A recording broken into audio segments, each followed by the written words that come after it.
Hey guys, Del here. Today we're reviewing this Thursday racer jacket in black. We're going to talk about materials, construction, fit, who this jacket is for, who it's not for, can it live up to the hype. I've been really deep down the leather jacket rabbit hole, and I've spent a lot of time and money. Right now I have a collection of 9 leather jackets, leather vest. I've also spent countless hours interacting with other folks who are really into leather jackets and menswear. So I'm here sharing my personal experiences and that collective knowledge with you in this video. Thursday jackets have a lot of hype around them. I see a lot of folks that I follow on Instagram, really kind of high profile influencer accounts that are wearing Thursday jackets, really high-end YouTubers.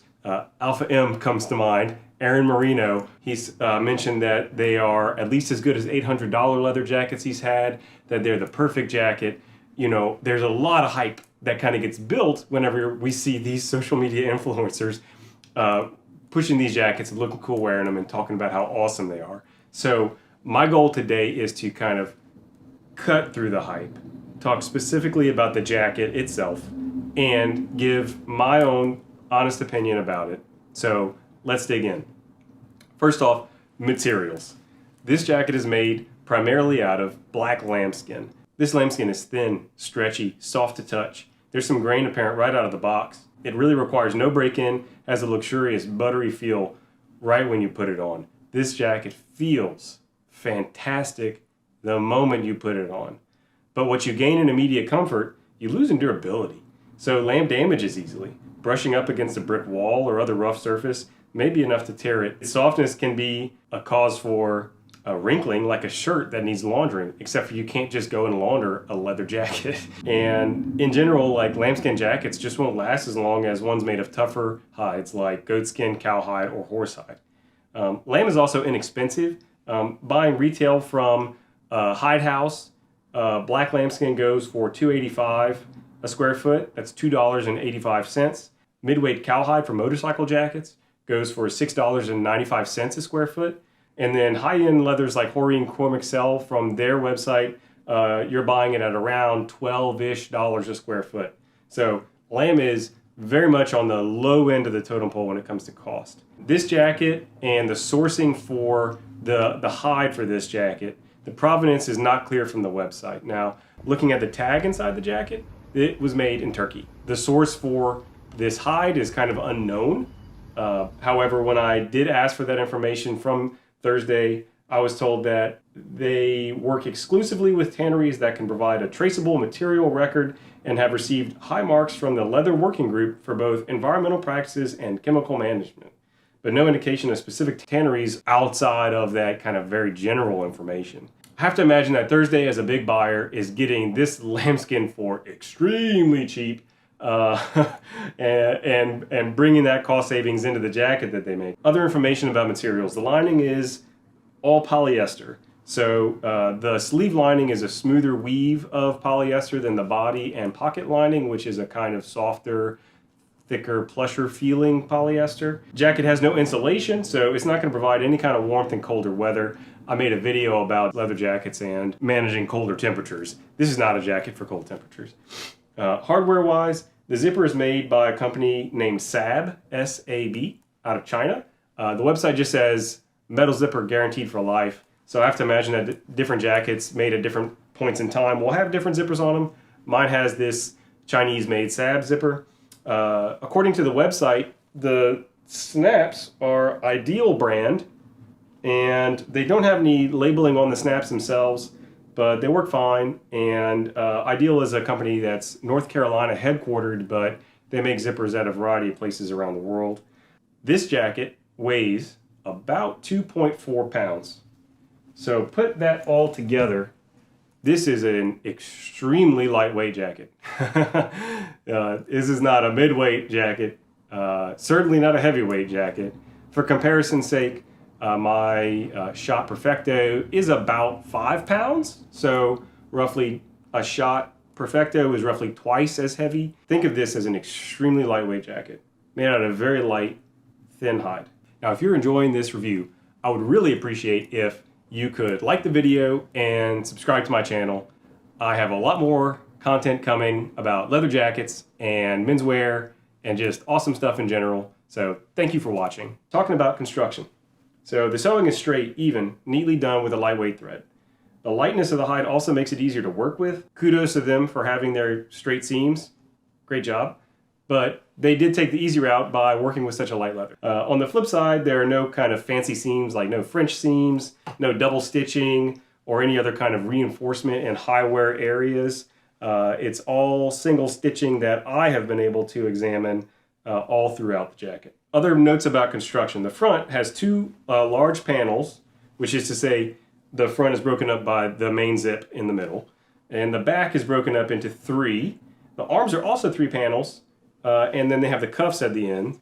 And there is a strip running around the base against the hem, so that is a different section down there at the bottom. Generally, when we have a jacket that's made with fewer panels, it makes for a more expensive jacket because you're using larger pieces of hide, and there's more wastage by excluding those the extra bits to be able to use those big pieces. So to me, it appears that Thursday's gone for the middle ground by opting to save money on the back and arm construction and leaving the front as one large panel for each side on the zipper. The lining is neatly sewn in. However, it's a little bit blousy.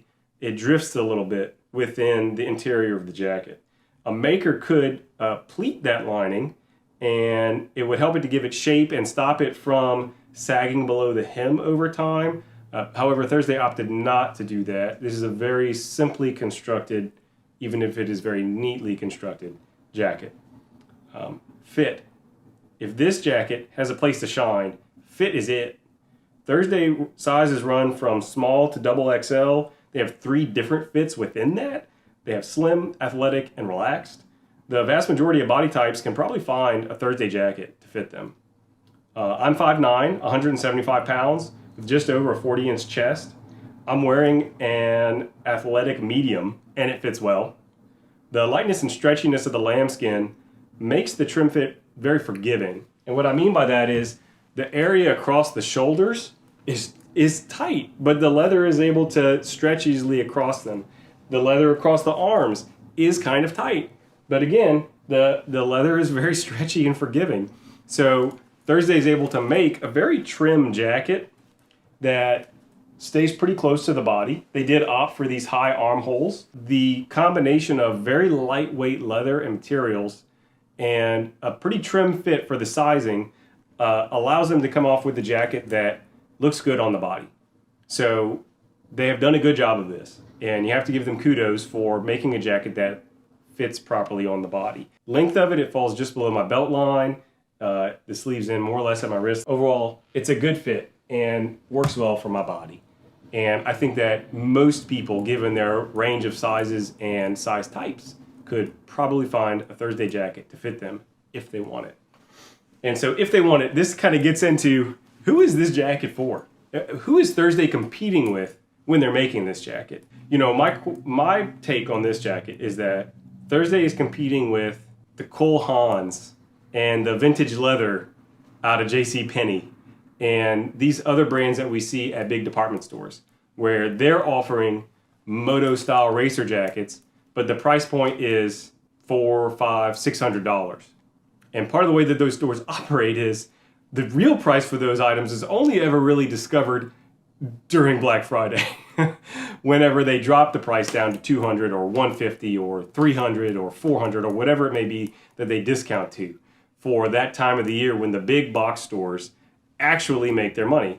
So, you know, it's an interesting comparison because Thursday keeps their price steady throughout the year. You know, this jacket priced when I got it was $350. Clearly there are jackets that are on the rack in department stores that are higher priced than that Thursday is looking to say, hey, look, we've got that jacket. It's available year-round at a better price. If you are in the jacket market for a very lightweight jacket, the kind of jacket you would get at a mall, a jacket you don't want to have to break in at all, you just want it to be comfortable from day one, then Thursday kind of makes a compelling case to buy from them.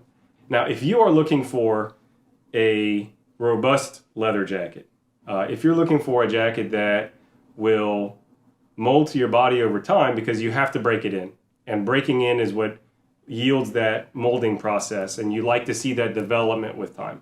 If you want a jacket that will be able to sustain damage and wear over a long enough time that it can build an attractive patina and have that worn in, aged look and still be functional and literally not falling apart, but look awesome. If you're looking for a jacket to hand down to your children and that heirloom idea of a leather jacket, this is not that jacket. It just simply won't be able to last in that way. So you can just pass on it. It's okay.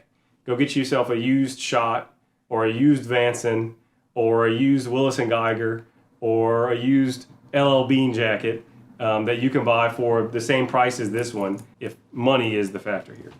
So that's my take. As far as the hype goes, is this jacket better than an $800 jacket?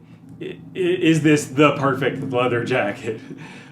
Is this the kind of thing that, you know, you should put on a mega pedestal?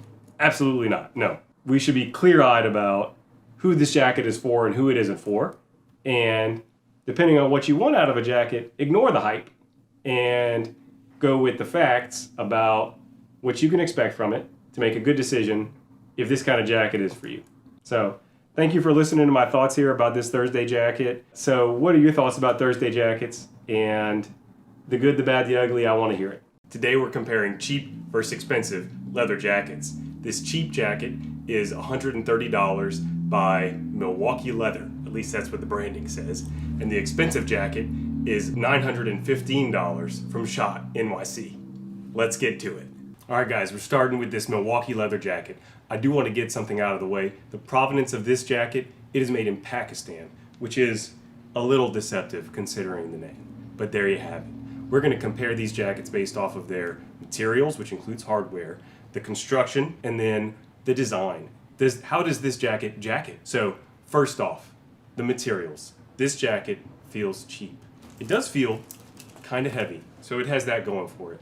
But the leather itself is very heavily embossed, what I assume is cowhide. It does not tell us. It just says genuine leather, and the lining is 100% polyester.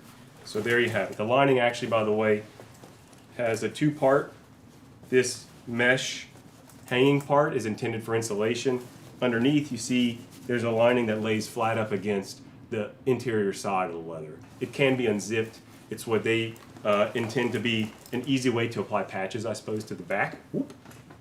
However, I don't know how much use you'll get out of that for using this jacket on a motorcycle, which I'm thinking people using patches is for. Let's talk about the leather a little bit more. So I noticed when going over this jacket, there are several points of issue. Just as a brand new jacket out of the box, it has a scratch right here. It has an area, if I could find it again, with two little hole punches on it. Ah, here it is. Can you see this? Right there next to my finger. This is right out the box. There may very well be other issues like that. The embossed leather kind of hides them. It's the casino floor equivalent of leather jacket hides. It also kind of came pre-creased like this. The polyester lining. Okay, so there's both a smooth air-filled lining here, there's a mesh lining here, and then another polyester grade here. The interior one actually feels the softest and plushest of them all. The one against the leather feels quite cheap. So I have to imagine it's low-grade materials there. No surprise. Let's talk about the snaps.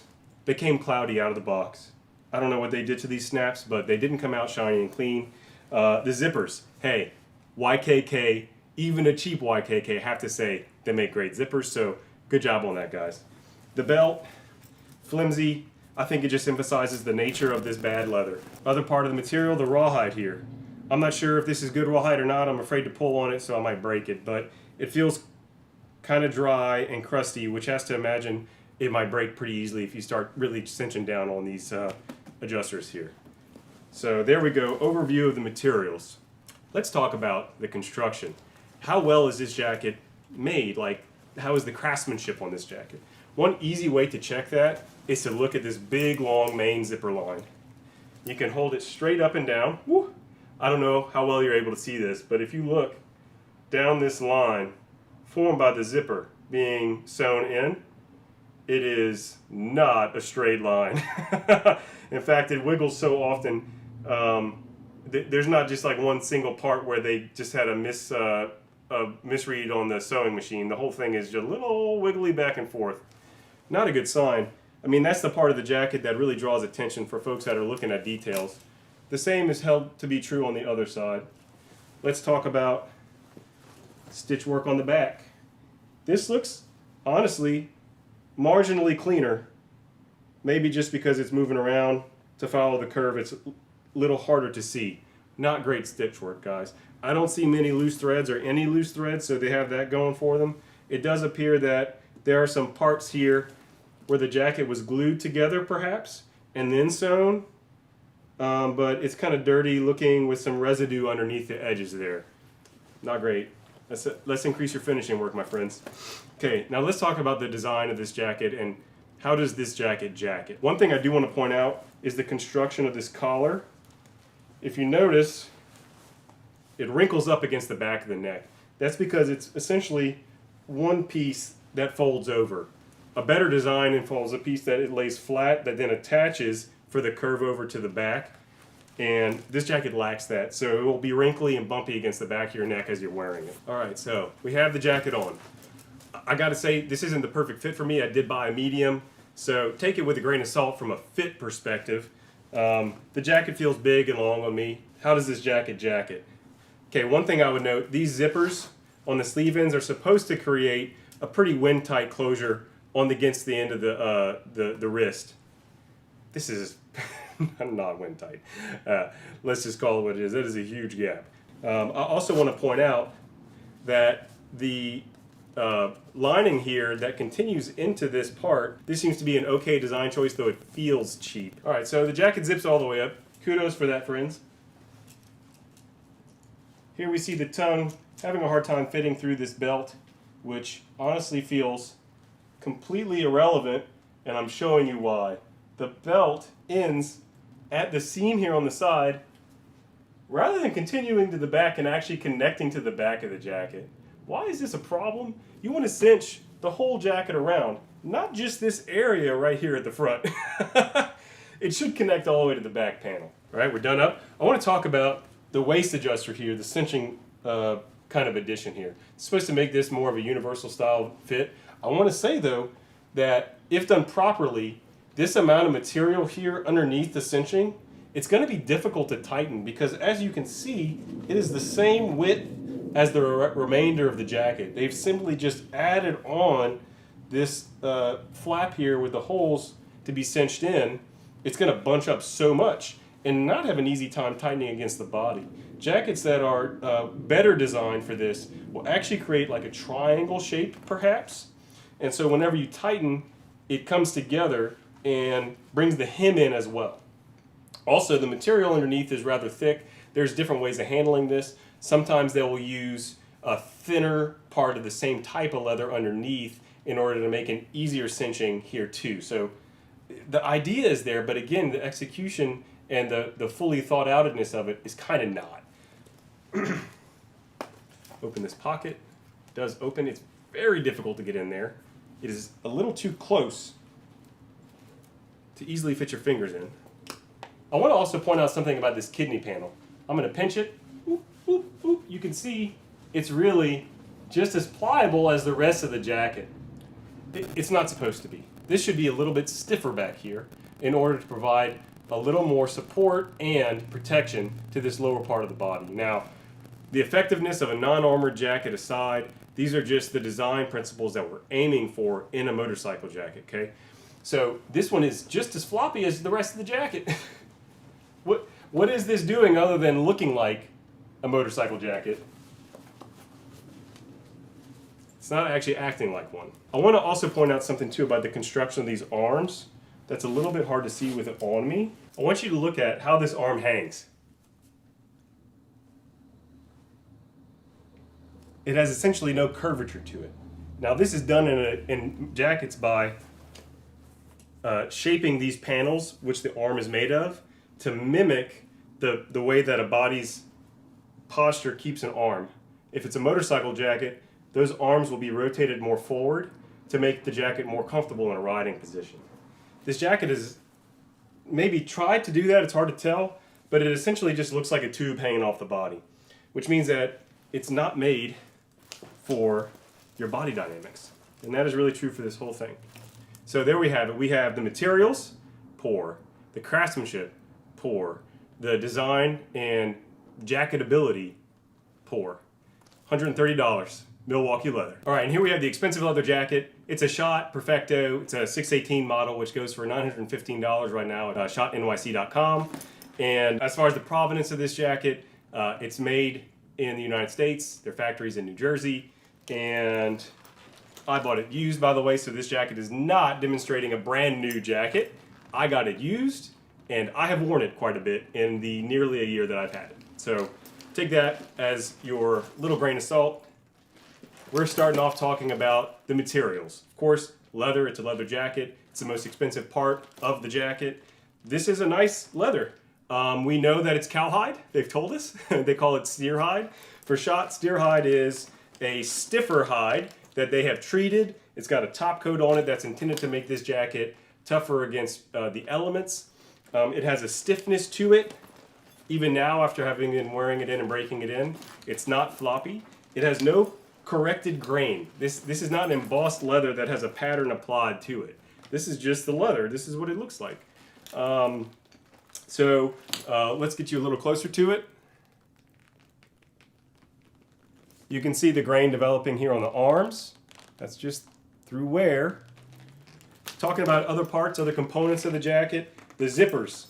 So Schott, depending on when you buy your Schott, they've used different hardware over time, though all of it has been good in my experience. It's a big YKK main zip, ideal zips on the little on the sleeves, and then I'm not sure about the branding on these little ones, but they all function well. The zippers are good zippers. The snaps actually have Schott on them on this model. They work well. There is a satisfying closure and release. It's very solid snaps.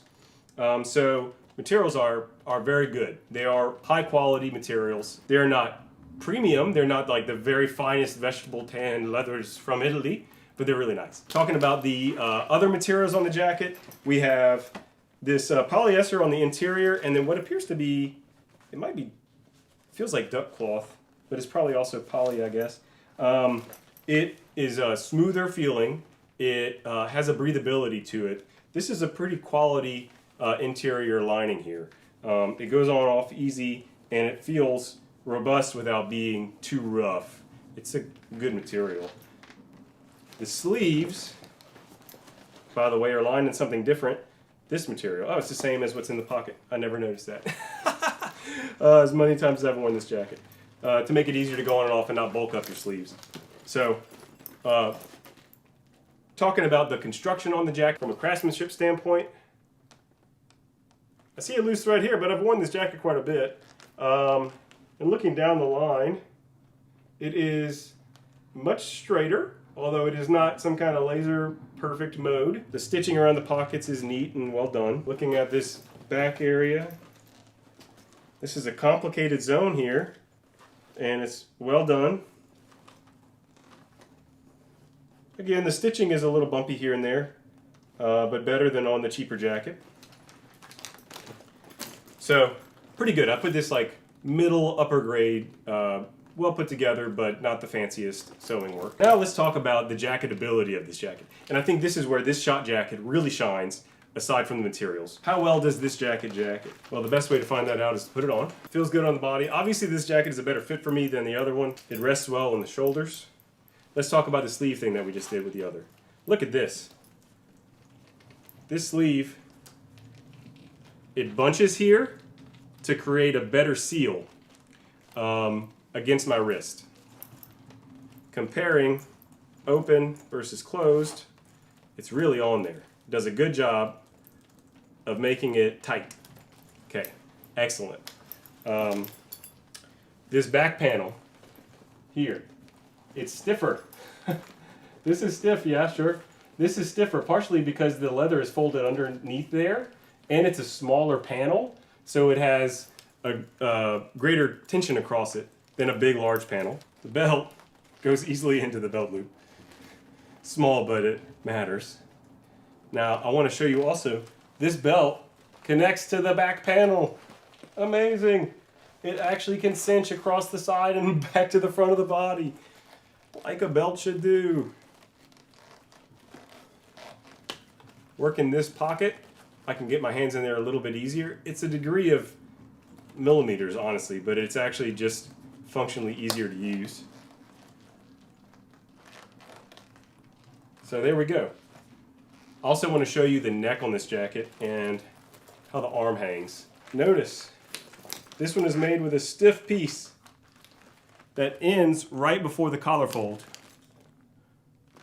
so that what lays against your neck is very flat. It is not bunching up right there.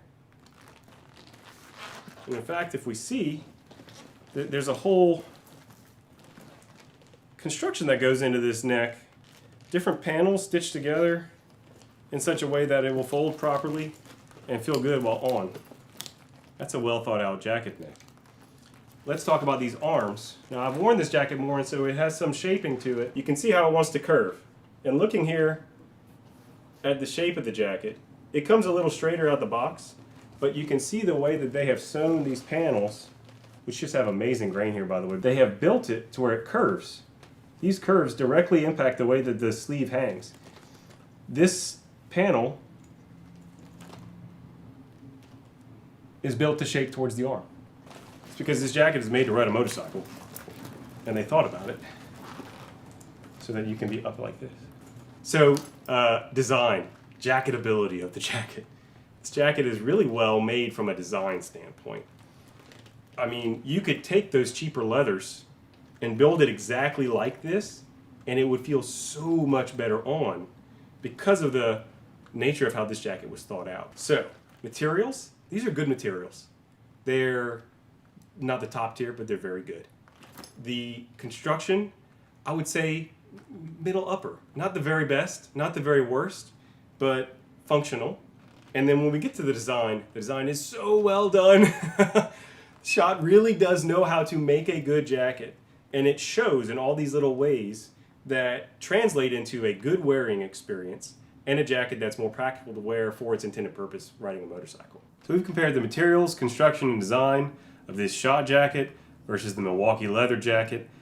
It was not an exhaustive list. I do want to caveat that. There are other possible ways to compare these jackets, but I just want to give some good examples of these differences between cheap versus expensive leather jackets. So we've seen this comparison now between the $130 Milwaukee leather and the $915 Schott NYC.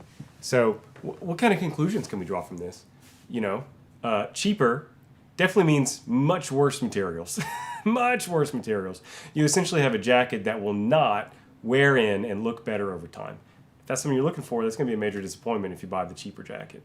We are also seeing some construction differences. Honestly, the construction is okay. It's fine across both.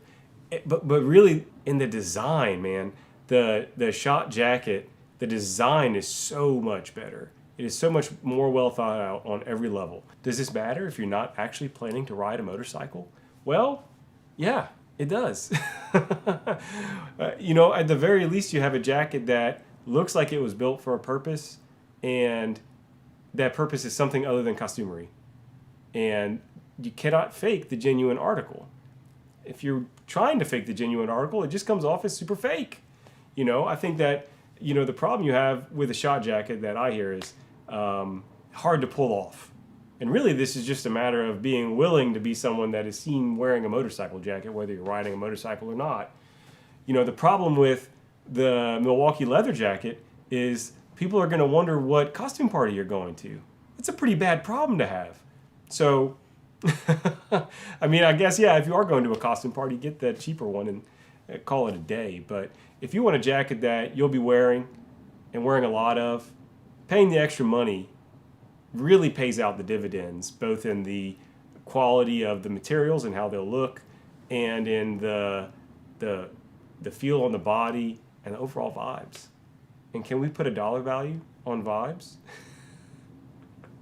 That's for you to decide. Thanks for watching.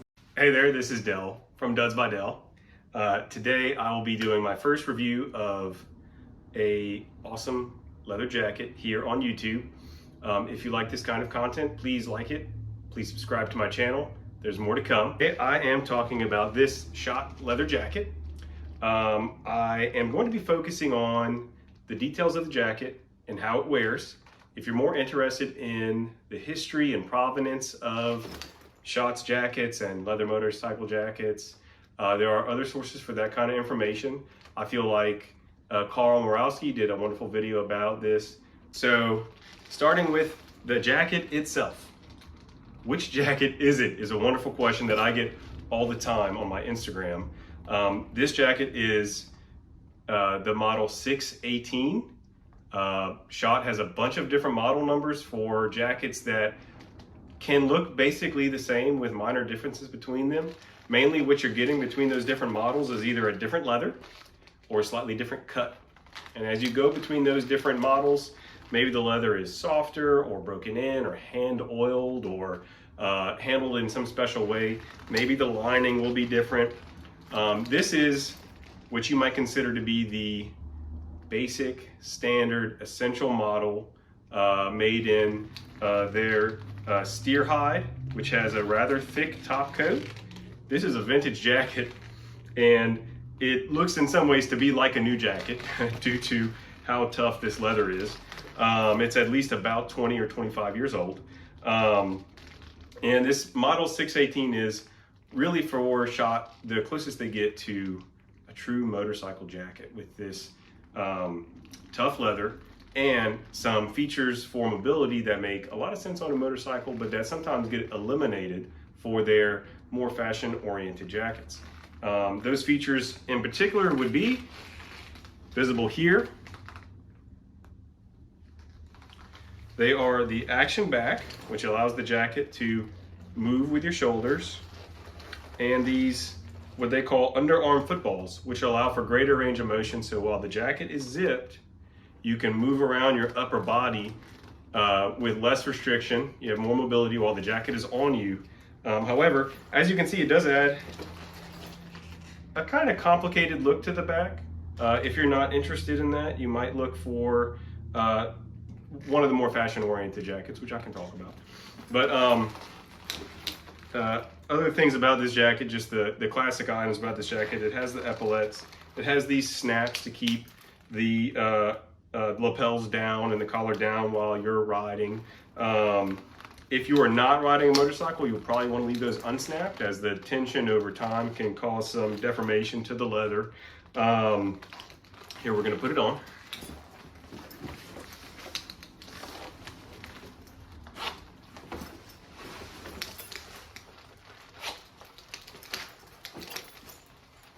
Now, this jacket has been around the block, as I've mentioned, but a new one will look much the same, aside from a little bit of wear and tear on this one. It looks rather new. So this is the kind of look you can expect from this jacket. It has a kind of casual looseness to it. This is not a clean jacket in the sense of it has these things kind of flopping around on it. It is an inherently casual look, but you can dress it up if you so desire. Some demonstration of these features. You can see how the jacket is able to move both while unzipped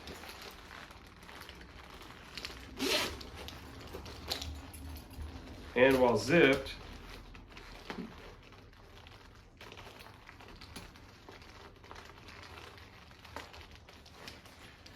You can move around more easily than you could if you did not have these features. And you can see them moving here and granting that extra bit of space. This jacket, you can pop the collar and it will stay. It's a thick leather, it's going to stay up there once you put it in position. The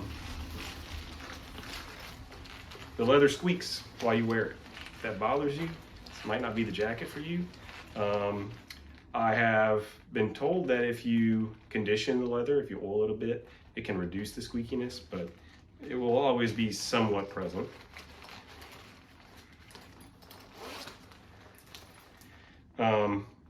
So yeah, there you go. Here is the Schott leather jacket, the kind of quintessential jacket. I will tell you, I've intentionally worn it in not wearing blue jeans and a white tee, which is a classic way to wear this jacket. But I want to demonstrate that you can wear a black leather jacket like this with pretty much any kind of casual outfit, and it's gonna look right at home. About sizing for this jacket, I am 175 pounds. I have just over a 40-inch chest.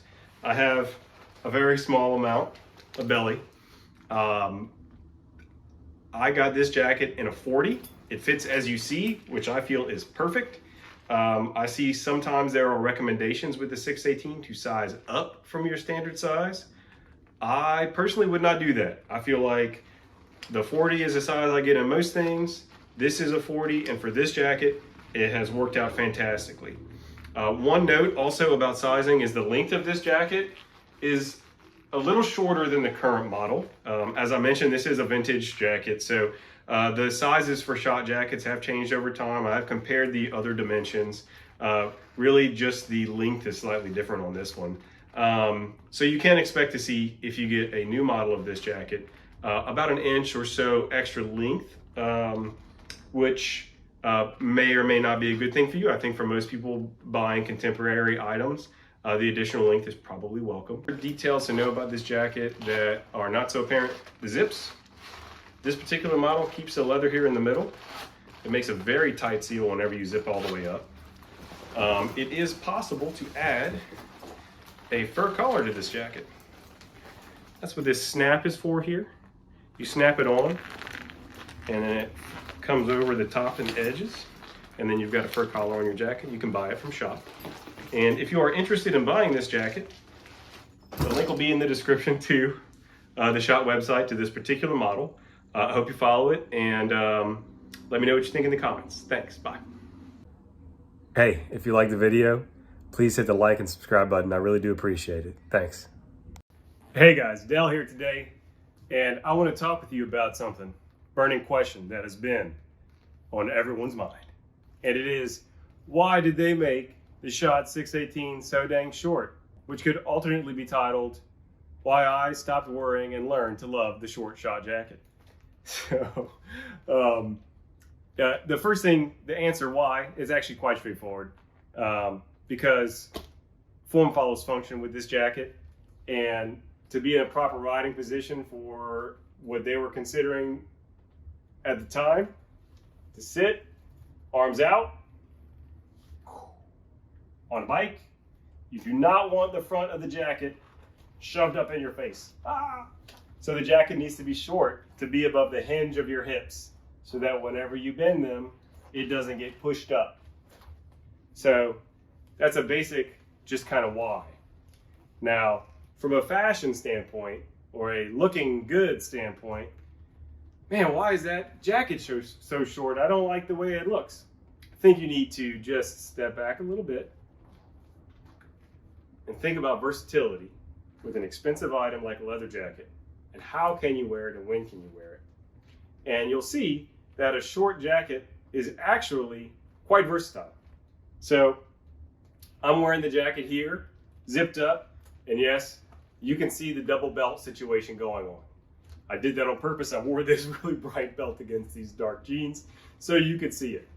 I want to emphasize it. Something to note about the jacket, and this is true for a lot of jackets, motorcycle style jackets, they might have a longer back than a front. Some jackets are built the other way around, where the front is longer than the back, but you can actually see that the back dips over the back belt. That's to help it cover the backside whenever you're in that sitting riding position.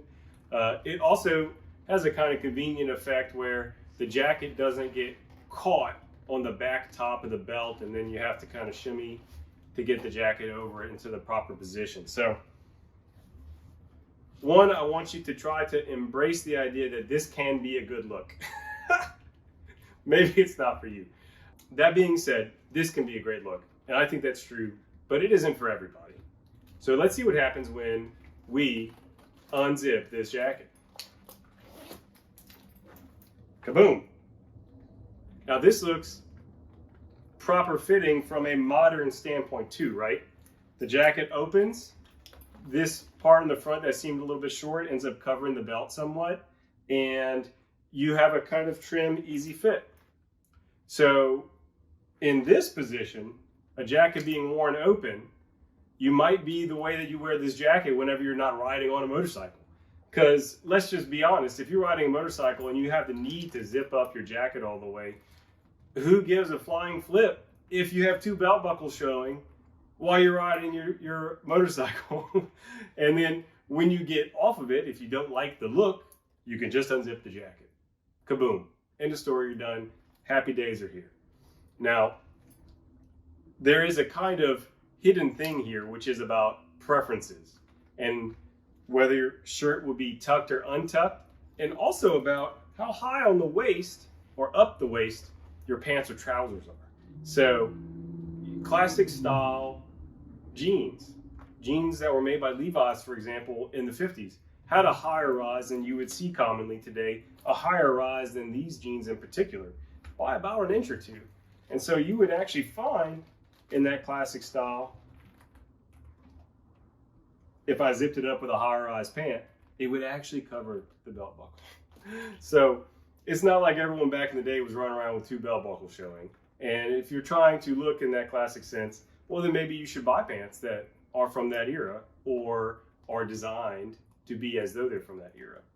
But if you're wearing modern day clothes, which I'm trying to kind of show here, trousers that fit the way modern clothes fit, this can still be a great look.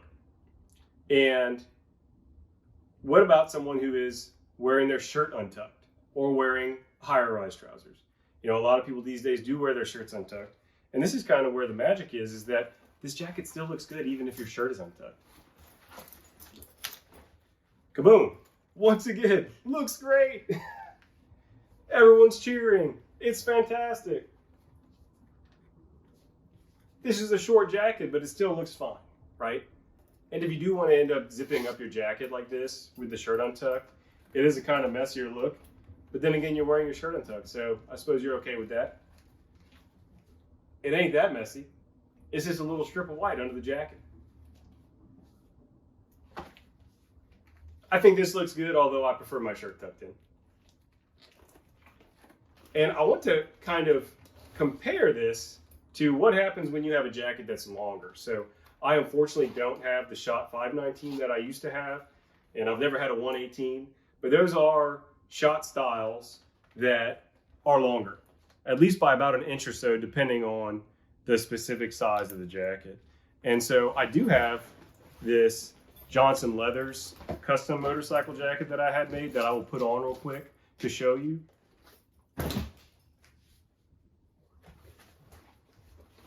Here's the Johnson Leathers jacket, a wonderful jacket made for me. Through some movie magic, I have had my belt undone, shirt tucked in, everything put back together like that. So this Johnson leather jacket is about a 26.5-inch length going down the back, and the Schott is just under 24 inches. So this jacket, if you include the little extra tail down there, is about 2.5 inches longer. So what happens when you have a much longer jacket? Well, I would say when you wear that jacket open, which is a very common way to wear a jacket when you're not in a really cold place and you're not on a motorcycle, it looks way sloppier. And that's just because there's so much more material of the jacket that it causes a kind of bell shape to end up happening.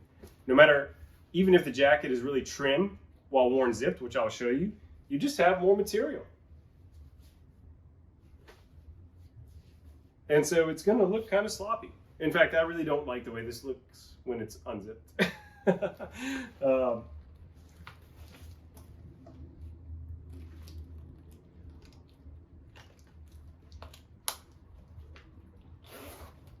So now we've zipped it up, and you can see it really does look quite neat when the jacket is zipped up and everything. So it's kind of just something that comes with the territory with a longer jacket, that you will be a little bit sloppy when it's open. And I find it is a kind of more universally less good look than it would be with a short jacket. And so, that is, through my experience, why shorter jackets, especially motorcycle style jackets with this big panels that can cause the jacket to open up, that shorter is better than you think and more versatile than you might imagine. And so that's how I learned to stop worrying and start loving the short shot jacket. So that being said, I think if you tend to wear your shirt untucked all the time, the additional length from one of Schott's longer jackets, or just a longer motorcycle jacket in general, it may end up working out for you. And I feel like this is one of those things that really does come up to personal preference.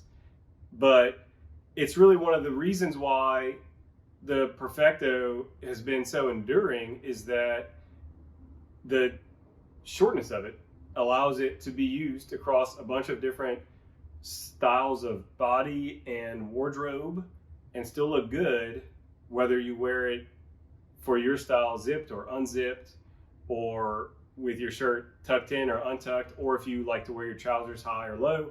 You can find a way to wear the Perfecto, as short as it is, and still look good while doing it. In this video, we're talking about this Rainbow Country leather jacket. We're going to learn about who is Rainbow Country and why should you care, this jacket's construction, the style of it, what it looks like on the body. So who is Rainbow Country? It's kind of an interesting question. You see the name perhaps if you're into the heritage menswear scene, but they have no website.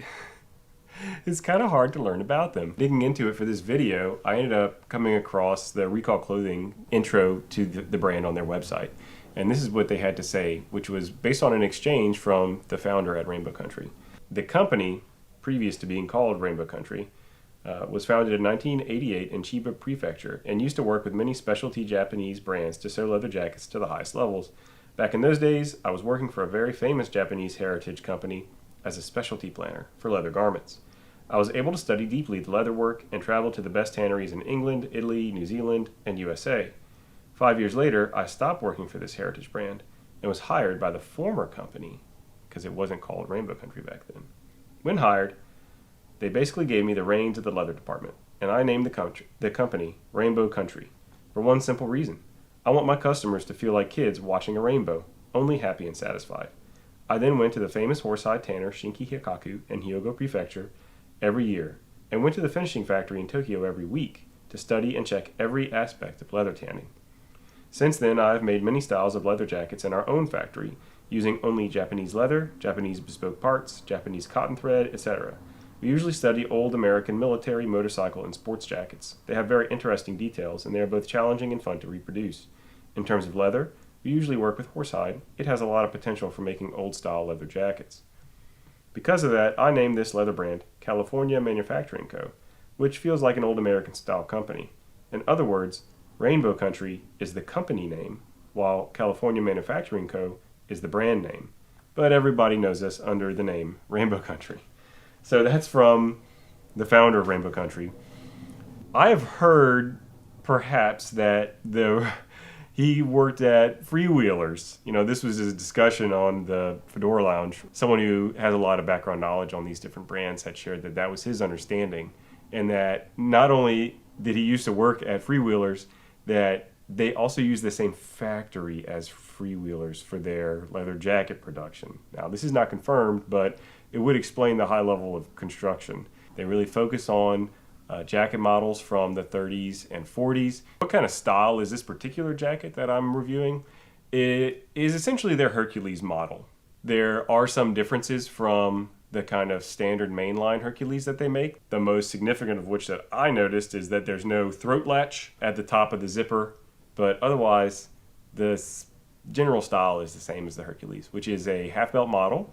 It has a dress collar, a straight zip down the middle. It's got a chest pocket. It has 2 hand warmer pockets. It has a half belt on the back and buckle waist adjusters. I should say buckle adjusters. They're not at the waist. They're at the hem. this is something that is true to the vintage style of certain jackets from the period, even if it has a kind of odd or asymmetrical look to it, in that you would expect those adjusters to be up next to that half belt on the back. But it wasn't always made that way in this particular model that they decided to have as their flagship. It's not made that way. Let's talk about what this jacket's made out of. This jacket is made out of incredibly fine, shinky horsehide. What you get on this jacket is a hide that has a very nice medium weight while still retaining its shape, and it has a beautiful sheen and texture without even being fully broken in. You can see some beautiful grain on this jacket. The panels are extremely evenly matched. There's a difference in the leather on the cuffs, for example, but this is pretty commonly done, and they have a much greater amount of grain, but each cuff looks more or less identical from a hide standpoint. The sewing and needlework is extremely straight and even. There are no loose threads. This is just an extremely well-made jacket out of really nice material. The interior of the jacket, there is an interior pocket as well. There is a melt-in wool lining. It is comfortable without being too thick, and it has a plaid cotton lining in the sleeves. So, this kind of interior, by the way, is very true to the old style. A lot of jackets from the 30s and 40s would have this exact same makeup of a lightweight melt-in wool lining with a colorful plaid lining in the sleeves. And I got to say, that pop of color in the sleeves is one of those special things that you as the owner know is there. It makes the jacket a little special because you almost have this little secret. You know that the quality extends even to having this really nice material in the sleeves that no one is going to see except for you. As to the pattern on this jacket, which is another aspect of construction that often gets left out, it is an easy jacket to wear. It fits well on the body. It moves well on the body. You can reach forward. You can reach up.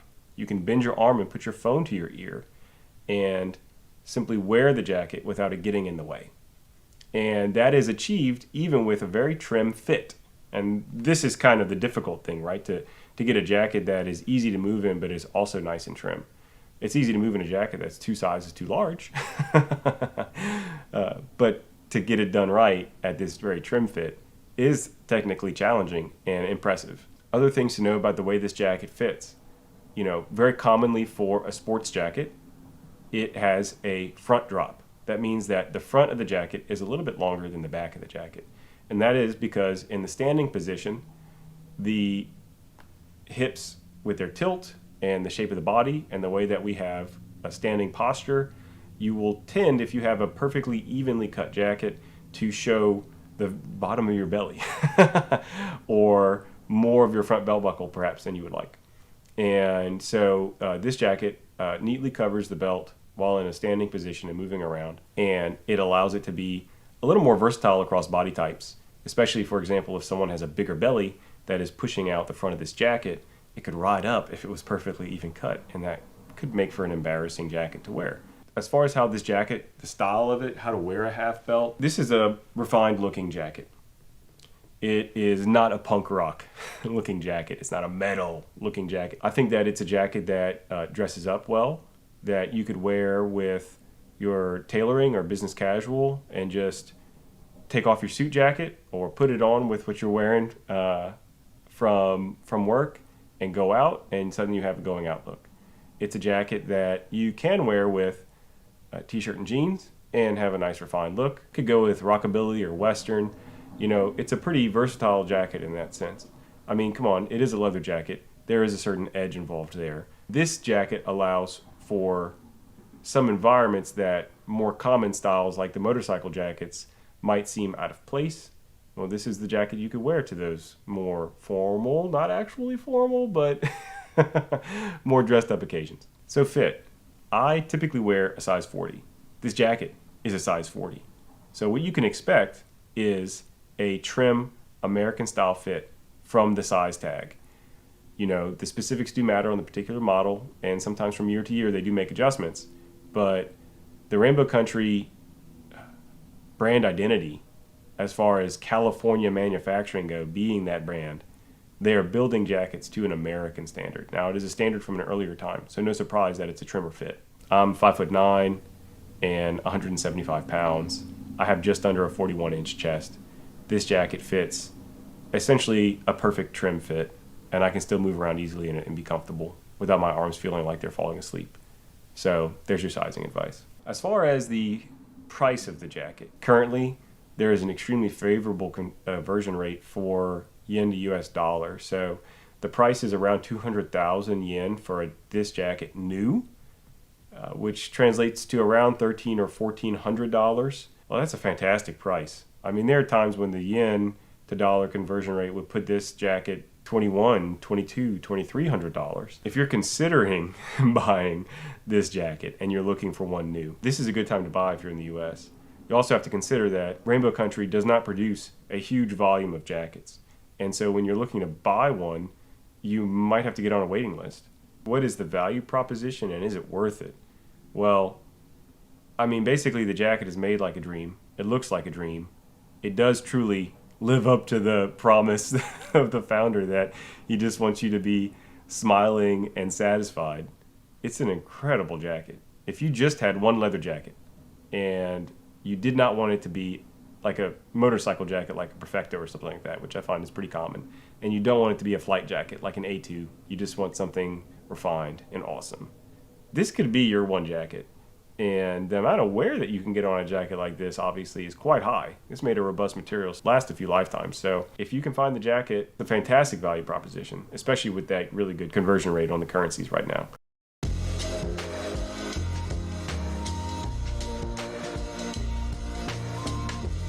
Hey y'all, Del here today, and we're going to talk about the Rothco M65 Field Jacket. We're going to cover sizing, features, and the cost proposition of this jacket and see if it fits into your wardrobe. So first off, sizing. This jacket runs big, very big. I typically wear a medium in most US sizes. This is a small, and it fits me like a large, which is huge. This is a jacket that is made to wear over a lot of other gear. So you can imagine if you're not wearing a lot of gear, you're going to need to size down. You're going to need to size down a lot. I could even have probably gone with an extra small for a more typical medium fit for other types of jackets. Now, because of the styling of this jacket and the way that people are used to seeing this jacket, this oversized look that you get with the jacket by sizing down just by one is kind of the standard, I would say, expected kind of fit. So, features. First off, we got to say, what is this jacket made out of? It's made out of polyester and cotton. The lining in here is actually made entirely out of polyester, but the shell is half polyester, half cotton, basically. Now, what kind of features does this jacket pack as far as things it can do? It's really a versatile jacket. So what it gives you is an interior liner that can be popped out and worn separately as its own little jacket under other things, or if you just want to be cozy inside without the bulk of this big jacket, or if the big jacket gets dirty and you want to have something to keep you warm, this interior liner can be unbuttoned and taken out. Other features, the cinches. There are drawstrings at the waist and hem level. So you can pull this jacket in as tight as you want. It is one of the reasons why it being oversized is not really a problem from a fitment standpoint, because you can pull it in, swoop, and in, and it hugs onto your body. It also comes with these 4 flap pockets on the exterior. Now the flap pockets are kind of one of the unique style identity items for this jacket, and when you see people riffing on or making an inspired version of a jacket that's intended to be an homage to the M65 Field Jacket, you're gonna see the 4 pockets. Now these 4 pockets are actually quite useful. You know, the higher up ones are a little bit harder to reach to get your hands in, but they can very sturdily hold items due to the snap buttons. And the lower pockets are easier and a little bigger for holding bigger items. You can put gloves in there. I currently have a notepad and a badge in there. You could put anything you need in there. So you often see folks that are traveling or doing outdoors activities will load up those pockets. I honestly rarely have much more than what I just showed you in mine, just a few things here and there, but they do add quite a bit of storage space onto this jacket. There are no interior pockets. So if you're using pockets, it's all these exterior ones. I will also say in regards to the pockets, they're not great for putting your hands into. However, this jacket has a Velcro attachment here. It is made as part of a system to put gloves that then Velcro in, so your hands can be kept warm by that glove rather than having to stick your hands in pockets. And you could put the gloves in those lower patch pockets on the exterior while you're not using them, tuck them into a belt, or do a variety of things to put those gloves somewhere that you're not using them. They'll even kind of hang on to the Velcro, although that seems like an easy way to lose your gloves. Other features. This zip, it zips and buttons, and the zip intentionally ends high, right at the belt level. Why does it do this? You might be curious why there is all this space between the end of the zipper and the end of the jacket. Well, it's quite simple. The jacket is longer than your hips, and your body bends at the hips. So it's made to where it can be completely done up, and you could still hinge without impinging on the zipper. It's an easy mobility kind of thing. So once the jacket is in place and you are comfortable, you don't have to undo it due to whatever activities you're doing. This jacket also has a hood. It hides inside the collar. So you unzip it, you fish the jacket hood out, and you button it in place. Now, the hood it's useful. It's better than nothing. It can be a little bit awkward to put up whenever you're in a hurry. And if you don't button it up properly and attach it on whenever you whip it out of there, the rain can go down the back of your neck, which ain't great. However, it does have a hood. I mean, this is kind of the nature of a detachable hood, that it's not as easy to use as an always-on hood, but you can put it out of the way. One of those things that we just say, well, it has pros and cons. There's a hood there. Why not use it if you need it? That's pretty much it for the features on this jacket that really make it stand out. It does have this action back, but I have to say, the jacket is so big that it's not really necessary for mobility. Perhaps if you were in a very small version of this jacket, or you were really loaded up with stuff and you were like a sausage inside this jacket, it would make for extra mobility. It's just not something that, with such an overlarge size, has really come into play for me all that often. Another awesome thing about this jacket is that because of the nature of the materials, this jacket can just easily be washed. This jacket is made of durable materials that are intended to be beat up and then cleaned off and used again, and then beat up and then cleaned off and then used again. And I got this jacket used, and it had already clearly strong signs of wear, and it just keeps on trucking.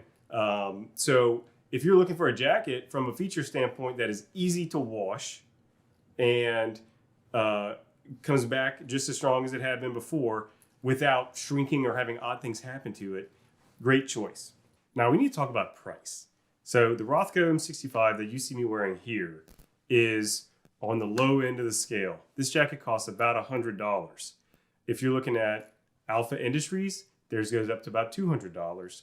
Buzz Rixon's, about $400. Real McCoy's, around $800. So that gives you a perspective here that this is the intro level jacket.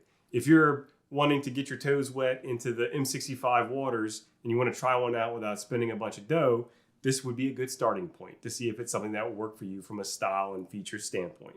However, I have to say, at $100, you do get a lot of bang for the buck. And maybe you just are satisfied with this jacket, which I have been. The jacket is made in China. It is not made to the highest standards. The stitching is pretty good, although I have noticed some areas of looseness, and it is single stitch in areas where maybe double stitches would be nice, but it costs $100 and it's held up pretty good. So I would say the value proposition on this jacket is fantastic and really hard to beat at the price.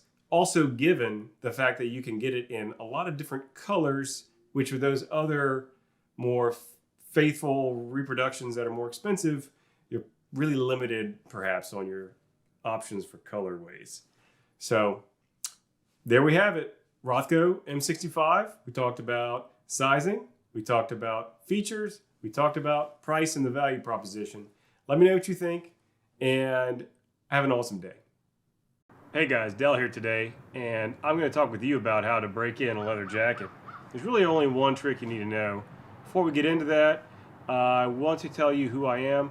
I am really into leather jackets, quality garments that wear in and don't wear out, and it's something I've been learning about and experimenting with for myself since around the year 2018. So I've got a lot of knowledge I've built up for my own personal use, and I'm sharing it here with you, especially when it comes to leather jackets. I would say that I've been fortunate enough to experience lots of different jackets from lots of different quality makers, and this video is about sharing some leather jacket knowledge with you today. So first things first, let's get this out of the way. There are many, many different ways you could possibly break in a leather jacket, and some of them are kind of ridiculous even though they work. Some of them are kind of dangerous and I wouldn't recommend them. So some methods I would not recommend for breaking in a leather jacket. So some people would suggest take your jacket and put it in the washing machine and or the drying machine with some kind of specific idea of how to do that. Oh, there's you put it at this temperature, you put these things in with it, it comes out looking great. Look, you could do that and maybe you would be successful, but there's such a high risk that the tensions and pressures inside that machine are going to damage your jacket. They might stretch it in weird ways, especially if you get it wet in that washing machine. You could end up with it tumbling around in the dryer and rubbing some parts in unusual ways and others don't get any kind of friction at all, and you have a very uneven look. You know, unless you're an expert or you're willing to trash some jackets to learn the washing machine and or drying machine method, I just wouldn't go for it. There is a highly risky method. One that I've heard about that I haven't done myself, but which is actually safe and effective, but you have to have the will to go for it, which is to wear your jacket while you're sleeping. You just wear the jacket, you go to bed, and you sleep in it. I mean, that just sounds like a terrible night's sleep to me, honestly. I mean, you could do it, and you are getting more wear time with your jacket, which is like a core way, just a basic, simple, non-trick way to break in your jacket is to just wear the jacket, right? But wearing it while you're sleeping, I don't know. I mean, maybe you sleep really well. Maybe you take sleep medication and you're just out. I don't know. You give it a try if you're desperate, but I personally have not gone down this road. Other ways to break in a jacket. If you're riding a motorcycle, just riding your bike and wearing the jacket does lead to a pretty decent break-in. It really does. Now, it may be uncomfortable at first, and the trick that I'm here to share today is to help accelerate that process a little bit to make it easier to wear your jacket. You know, while I'm sharing these things, I just wanted to briefly mention I'd really love it if you like this video, subscribe to the channel, comment with any ideas that you have and your experiences. It really matters to me a lot. It really helps me to be able to keep making these videos. So the like and subscribe in particular, very big deal. Would really appreciate it if you would do it for me. The last way that I've heard to break in a jacket that I wouldn't personally recommend is the chemical method. Now, you can get acetone, you can get paint thinner, you could get these heavy-duty chemicals and attack your jacket with the chemicals and basically artificially break it down, and it will wear in. You'll also develop a patina on that jacket chemically, depending on which chemicals you use. Now, I've read a couple of different reports of folks doing this, and there are some leather jacket junkies who, are just willing to experiment with the jackets they have from time to time, especially if they get an old cheap beater and they just want to see what's going to happen and share the experience with others. But if the washing machine and the dryer are risky, the chemical method is just like totally next level dangerous. You could also end up damaging the thread or dissolving the threads, or weaker parts of the leather just completely getting blown out. I mean, chemical method, again, would not recommend it. Now, what would I recommend? And what have I done and seen other people do with really good success? It's basically a slightly modified version of just wear that jacket to break it in, which is, obviously really common advice that you get. So wearing your jacket breaks it in a way that is natural to your body, right? Putting in the washing machine is unnatural to the body, so you end up with a break-in that attacks the jacket in a way that your body wouldn't, so you have a jacket that's broken in for something other than your body. So not ideal, right? And so why is the just wear it method the core, the base of any really good jacket break-in method? It's because of two reasons. One, when we're breaking in a jacket, we're breaking it in for comfort. And if you are trying to make it comfortable for your body, you want to break it in such a way that the parts of your body that need to move correspond to the parts of the jacket that are being broken in. So, for example, we're talking shoulder mobility and reach and flexion for your body to be able to move comfortably. Well, the jacket, the parts around here on the shoulder need to break in, not some random part of the body panel down here. And so by wearing the jacket, you're telegraphing onto the jacket what parts need to be broken in. You're sending a message, it's receiving it, and the way that it's responding is by breaking in those parts. Okay. The second reason that we want to break in the jacket, in addition to comfort, is looks. I think it is true that a jacket looks its worst the first day you have a new jacket. And that's because there's just so much unrealized potential. A really brand new jacket can have an almost plasticky or fake kind of look to it, even if it's really fine, actual real leather. In this case, a beautiful cowhide jacket. And by breaking it in, you bring out that natural beauty in the jacket and the grain in the hide. And if you're subscribed to the whole worn in, not worn out, wabi-sabi, patina kind of mindset, then that wear itself and the sign of use is itself beautiful. And so the more we wear a jacket and break it in, the better it looks.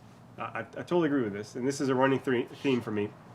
So those are the two reasons we want to break our jacket in, for comfort and for looks.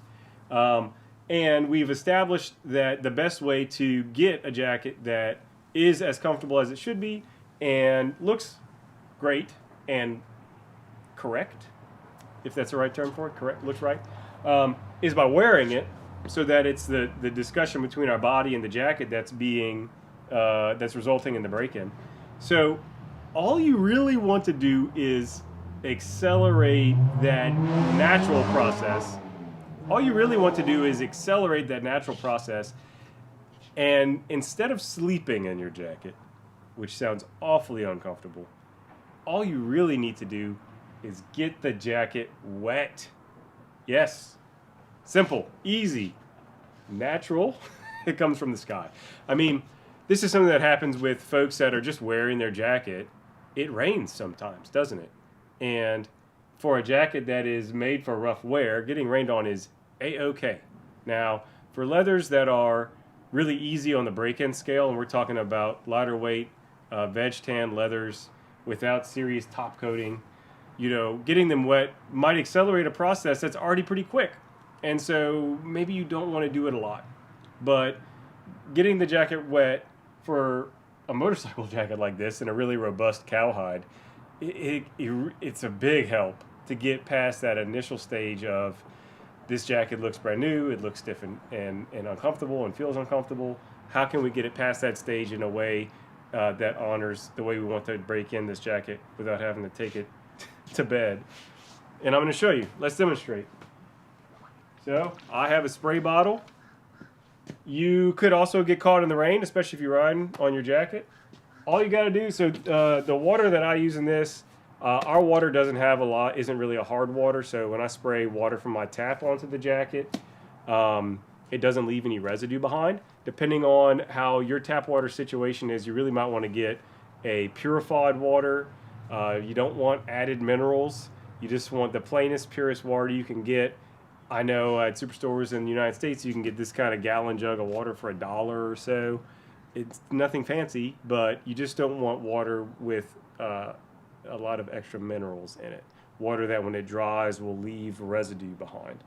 So that's what I have in this bottle. It's not raining. We've been in a drought.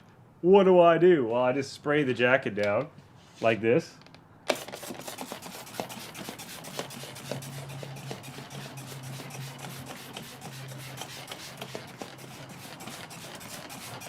You could be generous. It's okay.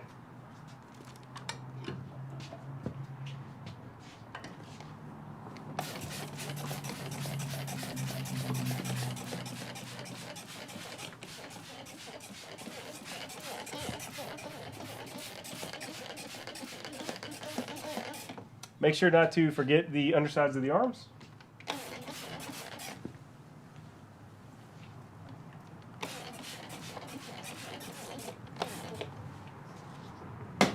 All right, now we're ready for part 2 of this process. You just put the jacket on.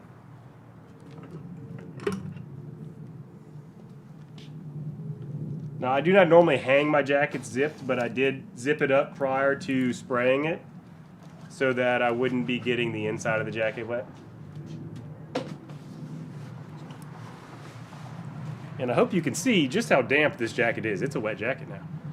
I also zipped the sleeve zips. All right, there we have it, folks. I am wearing a wet jacket. You can even kind of rub in the water a little bit to make sure it doesn't drip off while you're wearing it right away. Gonna zip this bad boy up.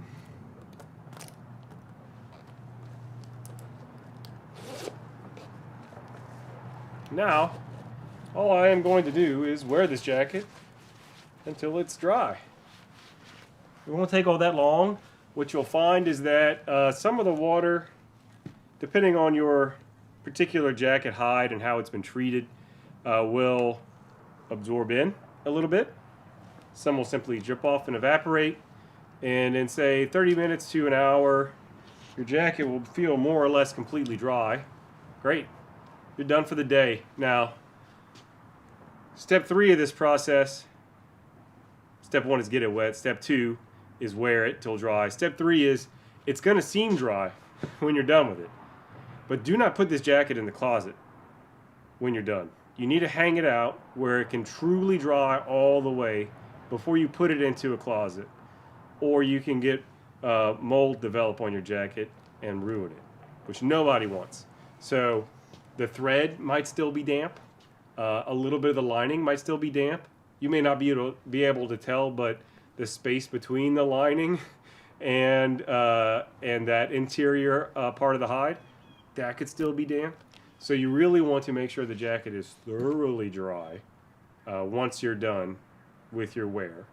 And so, you know, that evening or afternoon or whatever, when you're done wearing the jacket, just, if you can, hang it out outside, which is a really great place to just let the jacket air out. Or if you have an interior room where it can just drip dry or completely dry itself, that you have a dry room in there, go for that. And there we have it. That's your trick. One simple trick to get your jacket broken in. Now, you'll find the arms break in the fastest through wear. These big front panels, and especially that back panel, well, they just take longer to break in, and that's okay. That's just part of the nature of it. So, have you used the get your jacket wet trick to get it broken in to help accelerate the process? I'd love to hear what you have to think about this break-in process. I would also say, take it easy. If you have a new jacket and you're trying to break it in, if it's a super duper thick, like Lost Worlds, over 4 ounce weight, very thick top coat, top style leather, maybe you do this get it wet thing every day or a few days in the same week. But if you're not sure, if this is the first time doing it with the jacket that you have, start light.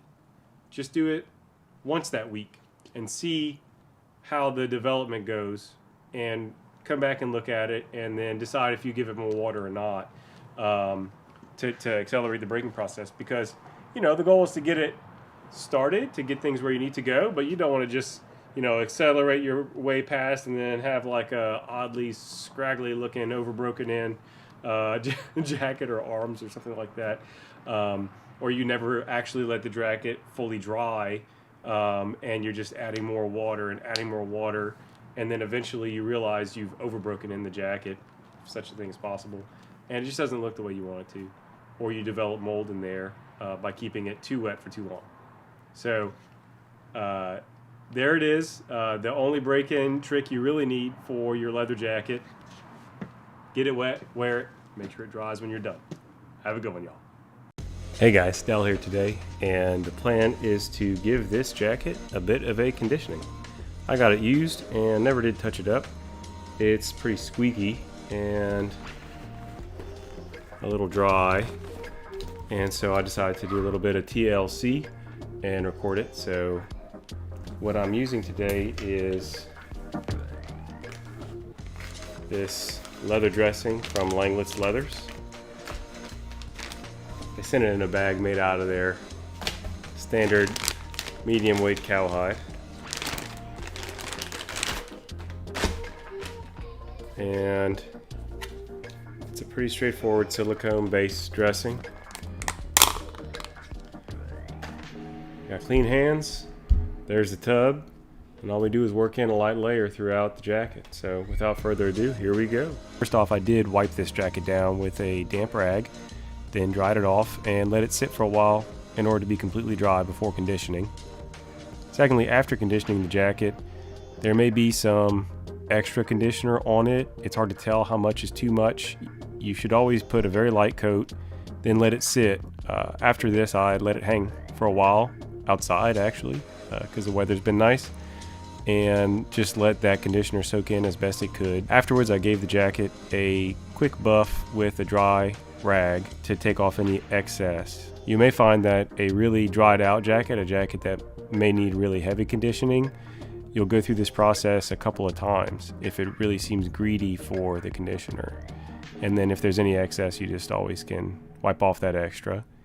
If you find that you have a jacket that is really heavily over conditioned, with conditioner just filling the cracks and crevices here and there, caking on the threading. This happens sometimes if you get a secondhand jacket that's been over conditioned. You can always just take off any excess conditioner by getting the jacket warm. You can put it in the sunlight if you have good weather and it's warm, or get a hair dryer. Just got to be careful not to overheat it. And you warm up that conditioner, it softens up again, and you can once again wipe it off with a rag. Kind of hard to go too wrong here. The easiest way to go wrong with conditioning a jacket is to do it too often. Now with this one, I'm doing it because I got it secondhand. It's an older jacket. It seems dry to touch and just really does seem to need it. So that's why I decided to give it a go. You may have noticed that this video is sped up. It actually took me about 25 minutes to do this conditioning, about 2 or 3 minutes for the wipe down. Sitting it aside was maybe 15 minutes after it dried, and then the amount of time it takes to hang out and suck in that conditioner, I let it hang out for several hours outside in the warm weather. If it was colder, or if I had put a heavier coat of conditioner, I would have just left it to the next day. The active part of doing this maybe just takes 30 minutes, 45 minutes tops.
Hey guys, Del here today, and I want to talk with you about something that's been on my mind, and I've been struggling with how to share this idea, and I just decided to go for it. It's going to be something that a lot of people are looking for buying leather jackets online, and for many folks, one of their core questions that they are asking about these leather jackets that they're looking for online, they are being lied to. They're being lied to about the answer that they're looking for. And the question is where to find affordable jackets online. And there is an army of low quality, low tier leather jacket makers, bloggers, affiliate salespeople, listicle aggregators, YouTube personalities, and influencers of all sorts who are lying to people who ask this question. So hopefully I can reach some people that are asking the question where to buy affordable leather jackets online and give you the correct answer, in my opinion, the true answer, and one that is not just trying to make a buck off of you. And so the bottom line is, if we're talking about affordability, we have to set a baseline for what a good jacket will cost. And if someone tells you a number that they just pull out of the air, then they're probably lying to you. That's just how it is. Or they're just making a guess. And how useful is that? So let's start with some real numbers. What is an affordable, high-quality leather jacket? Now, the truth of the matter is that there's really no getting around it. Leather jackets, good ones, they're expensive. They're kind of really expensive. So taking kind of a American classic that still has their factory in the United States, we'll use Schott NYC as a baseline here. And their kind of standard motorcycle jacket, which is the Schott 618. It cost $870. Today, at least. And this jacket is a great jacket. It's not to the level of some really intense Japanese repro using materials as they were, 70 years ago today level of construction material, nor is there stitching, applied as though by lasers doing the work. Okay, but it's good work. And it's a good jacket, and it will stand the test of time, and it is the authentic item, right? So $870. So if you're looking at a jacket that costs less than $870, you have to ask yourself, what corners are being cut? And truly, the answer is pretty straightforward. They're cutting on materials for the leather, for the hardware. They're cutting on the fit and fitment and wearability of the jacket. They're cutting on the quality of the work of the assembly and the stitch work. They're cutting on where the jacket is being produced and the living wage of people that are being paid to make your jacket. They're cutting perhaps all of those things. And so in the end, if you're paying less than this bottom floor price of Schott's, then you have to imagine you're getting some kind of lesser item. Now, let's take a less expensive competitor to Schott, Vanson. Their equivalent design style jacket is around $800 instead of $870. So we see a brand premium of around $70 for Schott. You're not going to get that much lower than around $800-ish for regular retail price for one of these, kind of setting the standard style jackets. Now, we could imagine that occasionally they go on sale. Maybe Black Friday, maybe once a year, Schott will have a 20% off sale or something like that. And so we can imagine even setting, what if you just have, you just wait for Schott to have a sale? Okay, so we'll take their $870 and we'll take $160 off of it or whatever it ends up being. And even rounding up a bit, we'll say we'll go all the way down to $600 or $650 for a discounted new jacket from a quality maker like Schott. So if you're under that range, 650, 670 or so, clearly you're in that cutting corners range, right? And so you're sacrificing one of the important pillars of your jacket. And, what does this mean? What does it matter? Does it matter if I'm paying less for a jacket? Well, each of those, things that you could be skimping on do matter, whether it's the ethics of the production. Okay, say you don't care about ethics, fine. But you'll also probably be seeing it won't look right, it won't fit right, it'll wear out instead of wearing in, and you'll look like you're wearing a costume version of a jacket rather than the real deal. And when we're talking about a jacket that is a statement piece, and you're wearing one that looks like it could be costumery, this ain't great unless you're literally wearing it as a costume for Halloween or a convention. Okay. So I really have to encourage you to say no to these producers that are cutting corners and to really go for the real deal. And so how do we make the real deal affordable? This question is, how do we find affordable quality jackets, right? Well, the answer is you're not going to find it from a retailer. You're going to find them used. You're going to buy these used awesome jackets on eBay or Poshmark or Grailed or at a forum like Fedora Lounge or Style Forum or the Ironheart forums.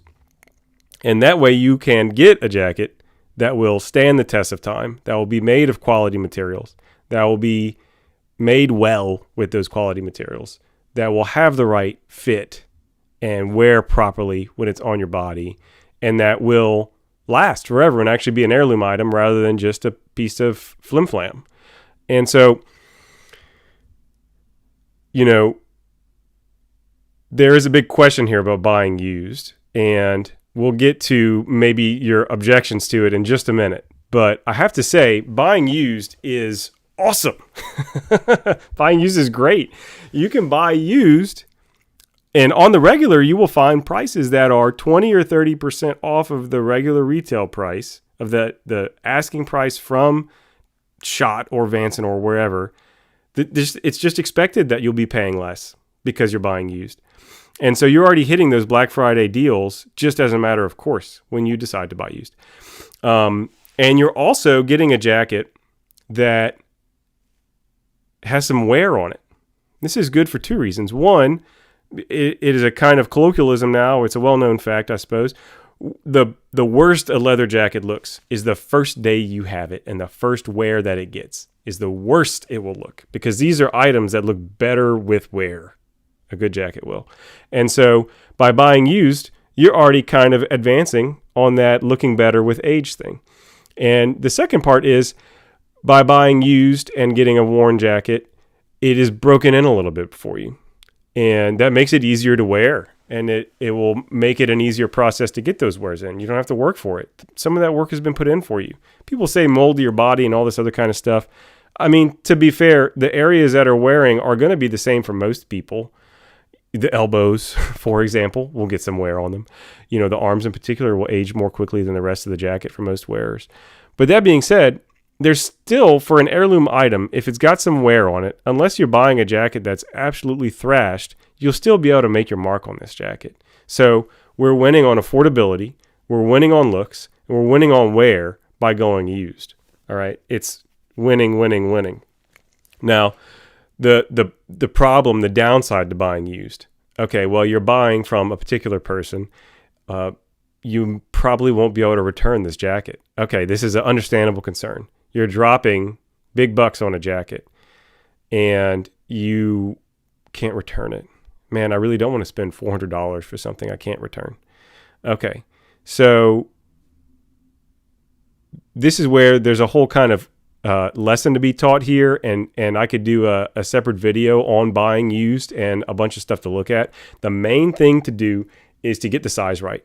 Go get yourself a jacket that you like. Look for it. I was just looking for something here. If you're able to, go to a store that has the exact model that you are looking for and try it on, and then you will know the size that works for you. If you don't have that luxury, if you own a jacket that you like the way it wears, whether it's a denim jacket or a leather jacket, you can use that to base your search on, and you get the measurements for that jacket. You get yourself a tape measure, and you measure that jacket. You measure it from the chest measurements, the length, this other kind of stuff. I'm going to show you here some pictures of what that looks like. Get those measurements. Get them.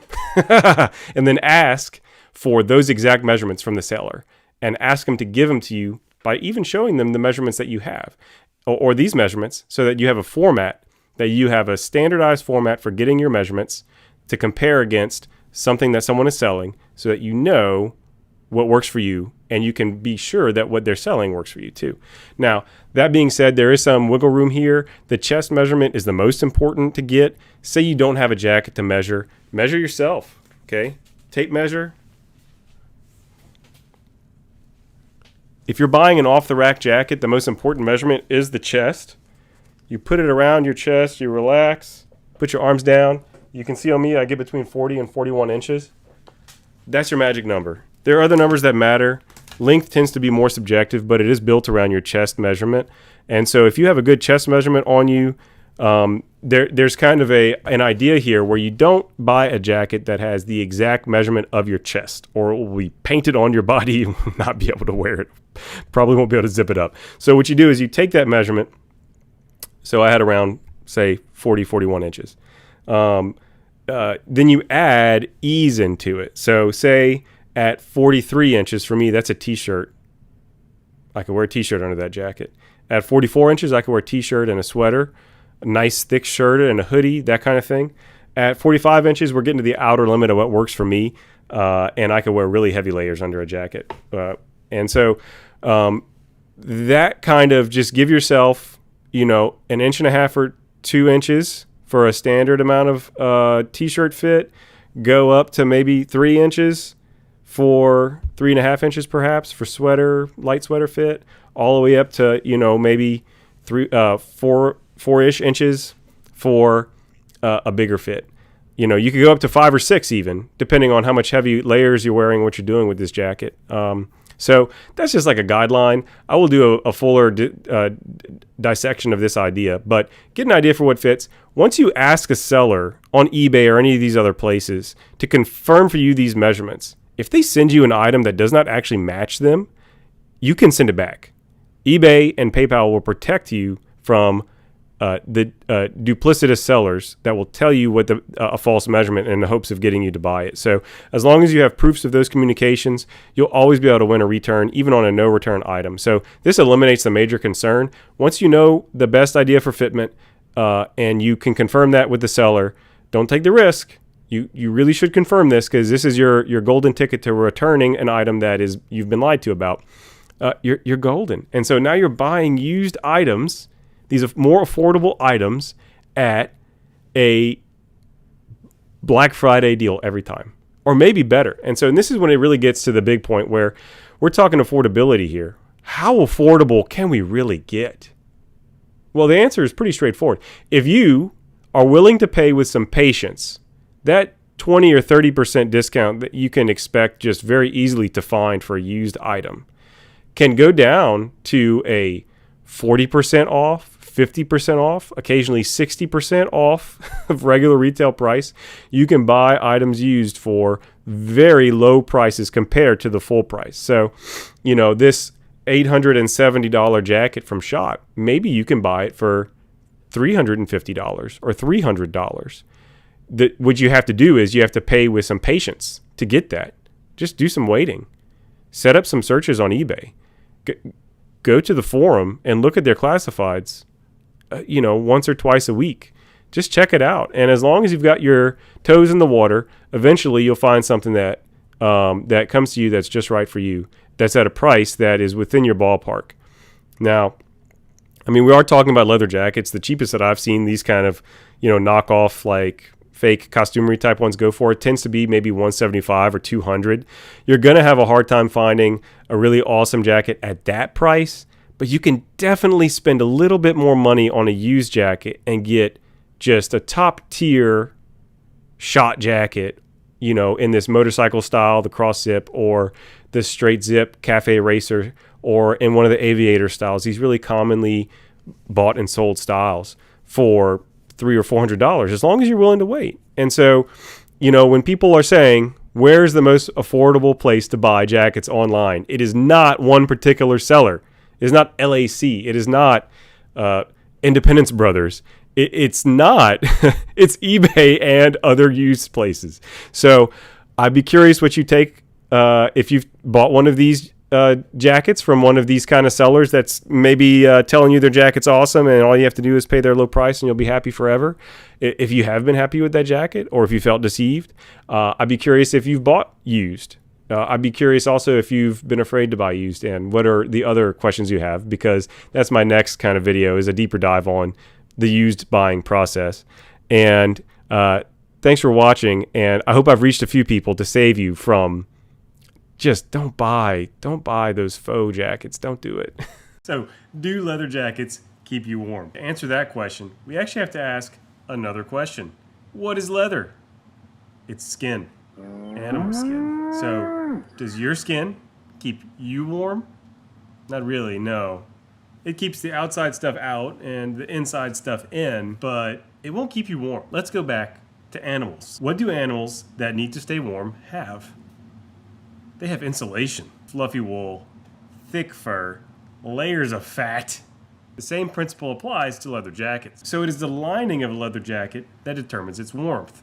Lightweight cotton, wool, silk, poly blends, these are all appropriate for warmer weather jackets. Thicker cotton and flannel, corduroy, moleskin, midweight wools, these are appropriate for slightly cooler weather. And the warmest leather jackets are made of shearling, which is literally fluffy sheepskin. My Schott Duke 370 actually has no lining.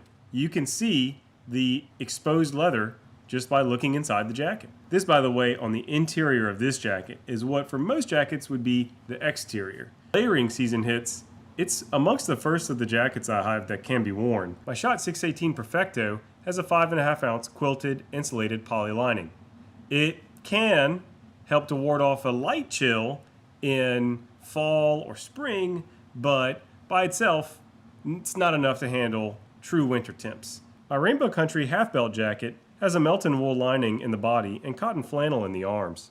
It's like wearing a warm flannel with the above unlined Schott Duke 370, cozy but not wildly so. I don't have any shearling jackets because I'd almost never get to wear them. I live in South Louisiana, it's a subtropical climate. Can you really imagine someone whipping out their burly sheepskin down on the bayou? I can't really, even as much as I do love leather jackets. So I have got some pictures here of some really great warmer type of jackets that are just outside of the reasonable scope of my wardrobe. First off, we have this Lost Worlds Suburban with a shearling lining. Now this is a heavyweight leather jacket that has a relatively shorter pile sheepskin lining. It's warm, but it rides the kind of line between a protective leather jacket and a warm one. Moving into a full sheepskin style jacket, we have this B3 jacket. These are made by Schott and Arrow. These jackets are significantly warmer than ones with just the shearling lining. The pile is longer, and because it's longer, it's able to trap more air in its insulation zone and keep you warmer in colder temperatures. Now, these jackets were actually made to keep pilots and crew warm who were flying high altitude missions in bombers in World War II, and so they can handle some pretty cold temperatures. If you prefer mountain man vibes or Western style, you know, grizzly jackets could be a good, very warm leather jacket option for you, rather than the kind of military style of the B3 type bomber jackets.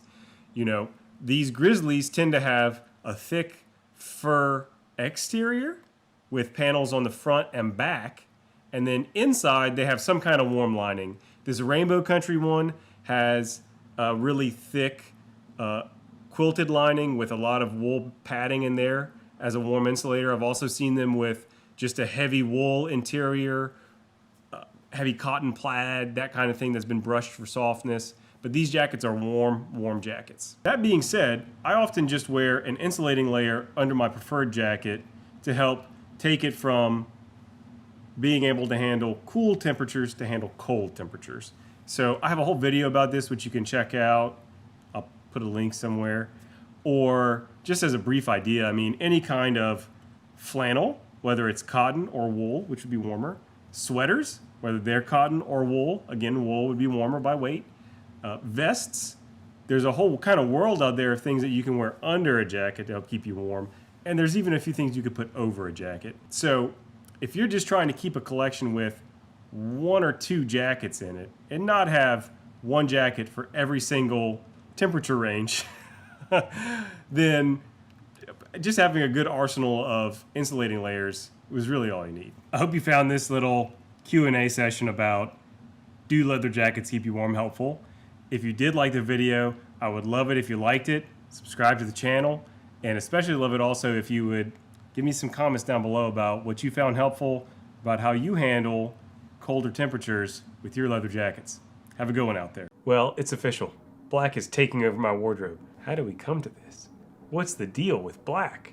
Well, in this video, I guess I'm going to kind of show you a quick version of an answer in the form of 3 different outfits placed on top of a base outfit.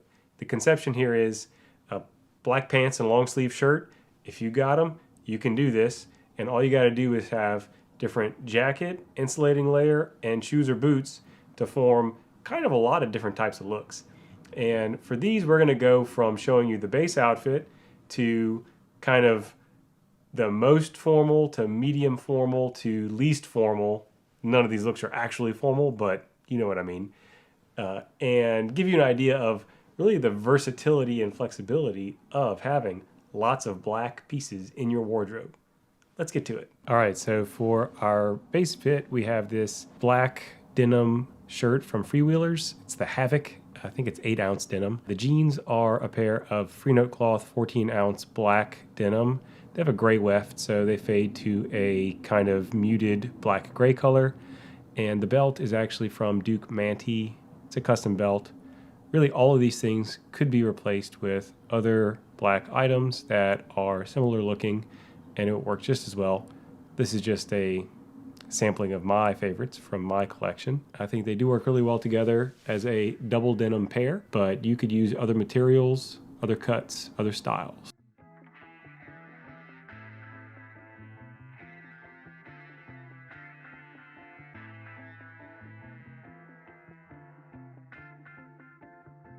First look up is this Rainbow Country jacket with a Filson charcoal plaid vest. It's a kind of classier look, I feel, in that it's the classiest jacket in my personal collection. Just very clean lines with that collar and the fit and the shine of the leather and the kind of finer details of it. It gives off that more polished vibe. And the vest here kind of acts like a warm waistcoat in a way. So this vibe is fancy leather jacket guy vibe to me. And we pair it with kind of the cleanest line boots that I have that are black boots, which are these Grant Stones. This is the brass boot, which is just a fantastic boot. It's sort of like a work boot and a indie boot made a baby. Great boot.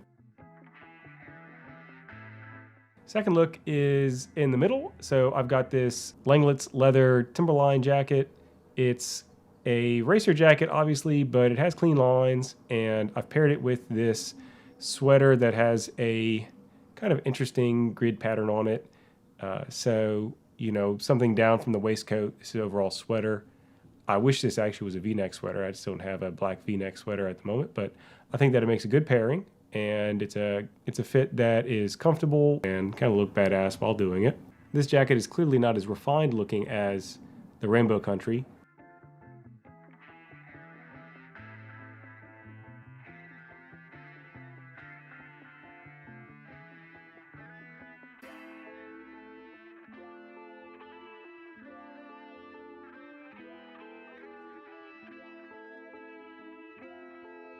And I've paired it with these awesome work boots. These are White's boots semi-dress. This pair of boots is firmly a work boot. It has just a very strong, sturdy vibe. These are heavy boots and maybe my favorite pair of boots personally. Hey guys, if you're liking these looks, I'd really appreciate it if you'd like the video It'd also be a really great thing if you could subscribe to the channel if you want to see more videos like this. Let's keep it up. All right, so for the least formal, most casual look, we got the Schott 618 Perfecto with a hoodie. I think this is about as casual as it gets when it comes to leather jacket and insulator. Really a fan of this look. I think that it's something that in kind of the quote-unquote heritage menswear scene doesn't get enough love. Leather jacket and a hoodie is just one of the modern classics of menswear. One of the most unbeatable combos, really, that you can go for. With this jacket, by the way, the sleeves for the American Giant hoodie can fold out and extend, which I've done while wearing it under this jacket. When I wear the hoodie by itself, I fold them back up and they don't go as far up the wrists as they do here.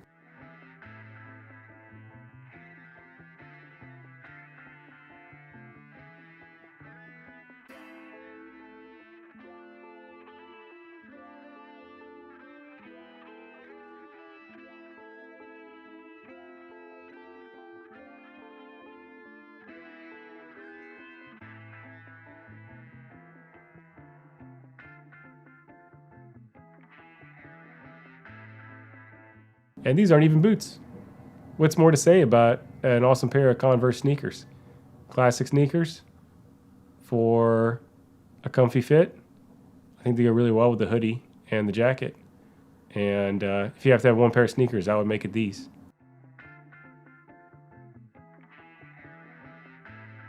All right, there we have it. 3 black looks on top of that base. I really liked all of them. I'm curious about which you thought was the best. I think a lot of people like to say that some looks are more versatile than others, when it's less about having a single versatile look and more about having a versatile wardrobe so that you can make your looks for different occasions. So let me know what you think and hope you have a great one. Till next time. Sometimes you just really want to wear a lot of brown, and that's what this video is about. We're going to show 3 different ways to build a brown leather jacket look. We're going to start off with a base fit, which is brown on top and brown on bottom. Then we're going to go into those 3 looks. That way we can see the versatility of brown. For the brown base, we have this Wrangler work shirt. Awesome shirt for cheap. These things are built to last. I really like the snap buttons on them. They're really sturdy. I also have a brown belt. This one is from Schott, made out of Horween leather. And brown pants. This is 14-ounce slub chinos from Freenote. Awesome pants, really sturdy, and kind of a jean lover's pair of chinos in that they are super sturdy and built to last. And for the boots, in this set, we have a pair of White's boots semi-dress with the brown dress, also known as brown saddle leather. These boots I've had since 2019, I believe, and you can see they're wearing in really nicely. This is a leather that flies under the radar in some circles, but really is just beautiful, full of things that make it tough against nature and comfortable. What's more to say, it's a great pair of boots. So for our first all-brown, non-boring outfit, we're just putting on this sweet leather vest. It's made by Johnson Leather out of California, and it's got a lot of visual interest from the character of the horsehide. It's Chrome Excel, and it's contrasting against the other browns in this fit. And, this is something you can just throw on. It's hot outside, warm outside, but you still want to keep some visual interest going on with your look. Let's break it up. This is our top layer. It's a vest. It is something that also zips up if you really want to do that. And I wear it that way sometimes, but I got to say most of the time this one is left unzipped. Beautiful thing about a nice leather vest is that it's the kind of thing, like any good leather item, that it's going to wear in with you over time and just look better and better. It's kind of interesting. It's got this line that goes across the back. That was just part of how it was when it was made. It's settling down and really just a piece that's truly mine at this point. Now we're getting a little bit warmer. This is for those chilly days. We've got it layered with a Filson Mackinaw wool vest.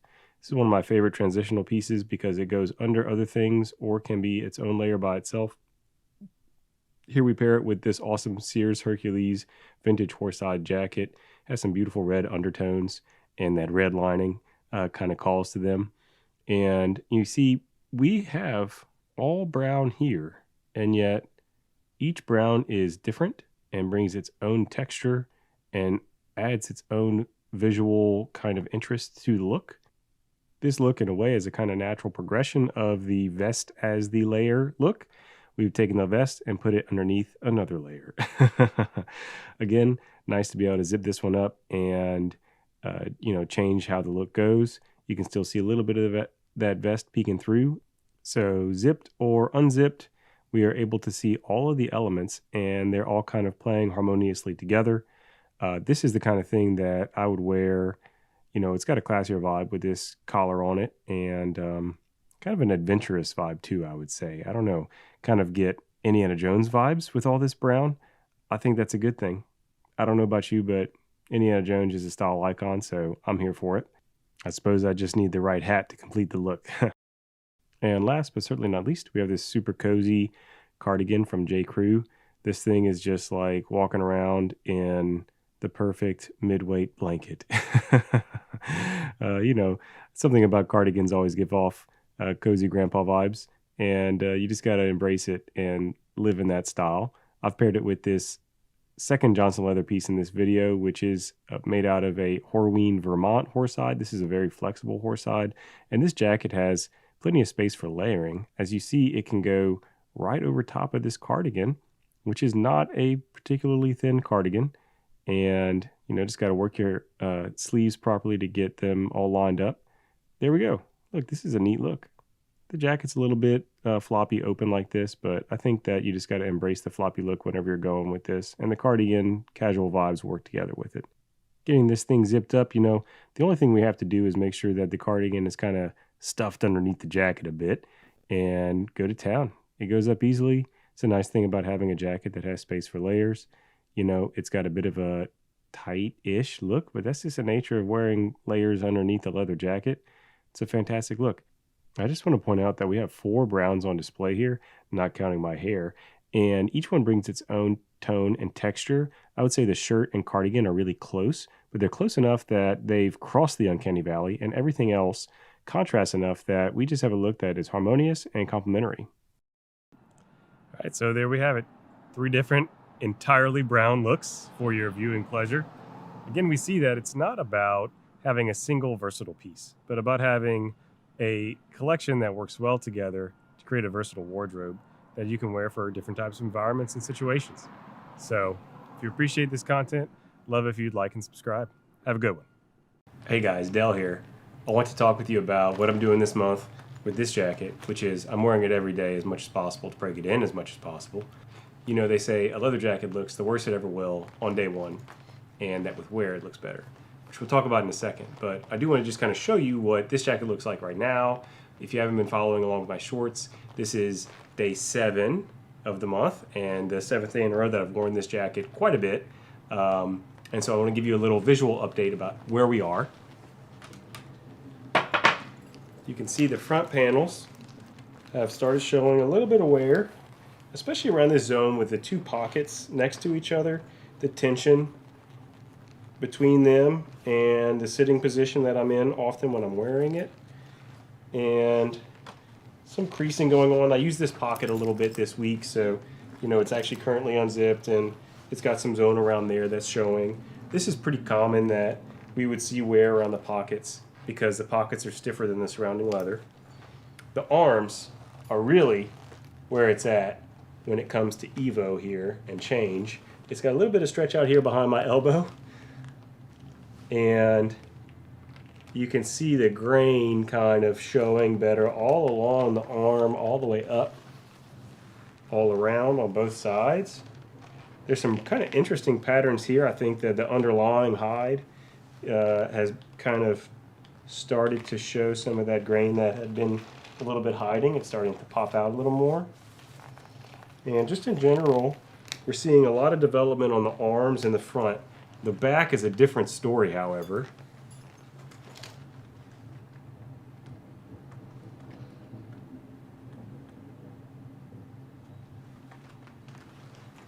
Really very little Evo showing on the back at all. The only real zone that's showing back there is the lower back panel, the separate little kidney zone. There's 2 reasons, I think, for that. One, that layer is typically drawn from a different part of the hide or just a slightly different panel than the rest of the leather. It is, after all, its own separate piece. And sometimes you might just have inherently different grain in that part. It also is the part that when I'm sitting in in a seat, for example, my car seat, that is getting the most pressure and friction and rubbing in that seated position. So that little panel is really kind of absorbing all of the change, all of the tectonic pressures that are causing the changes in this leather as I wear it. So no surprise that it's showing the most wear. I'll show you again real quick. I'll stand up.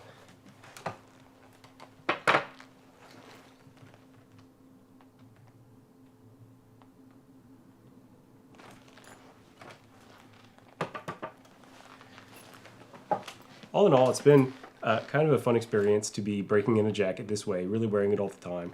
I would say it's an easier experience to do this than, say, trying to break in a pair of boots by wearing it all the time. Because with the boots, you'll end up with really terrible blisters or achy feet, just a really bad time. You really have to kind of space out the wears when you're breaking in boots. But with a jacket, it's not as necessary to do that. You really can wear it to hell and back and keep on wearing it to get the break-in process going.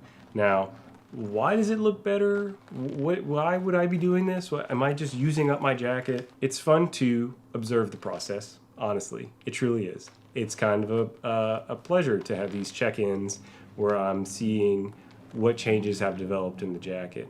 Why is that? I think it's because these changes are a reflection of my wear. They are the fruits of my labor in a way. It's the same thing, just any kind of time you have a project and you see progress being made. It's that satisfaction. It is also, I think, it looks as a more worn in jacket. It looks like a item that has some stories behind it, some history behind it. It looks like an item as a not completely crisp, fresh new item. When we're talking about items that are not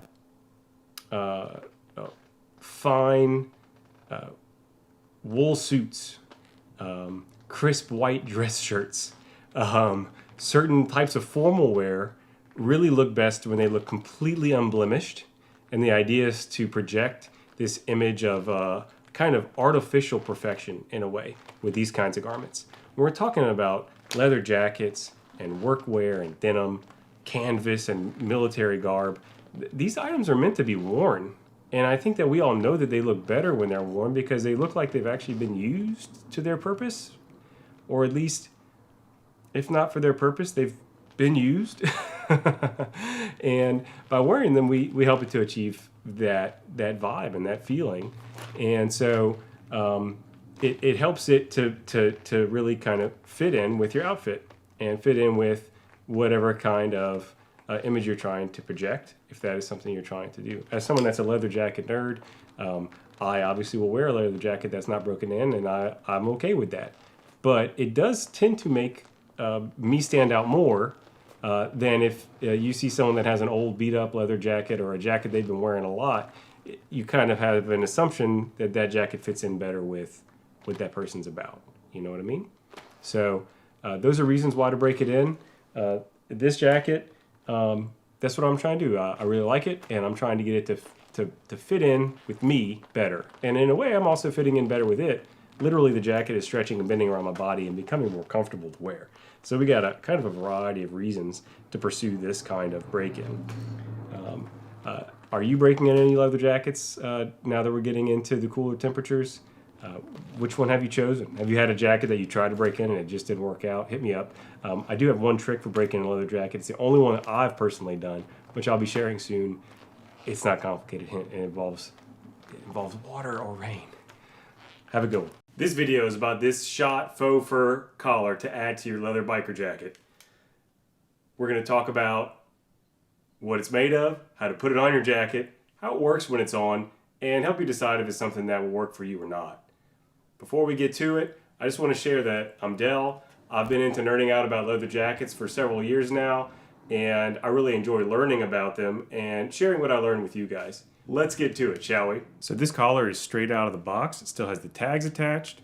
It says that it's made out of 88% acrylic, 12% polyester, and then the trim is made out of steer hide, which is a cowhide leather.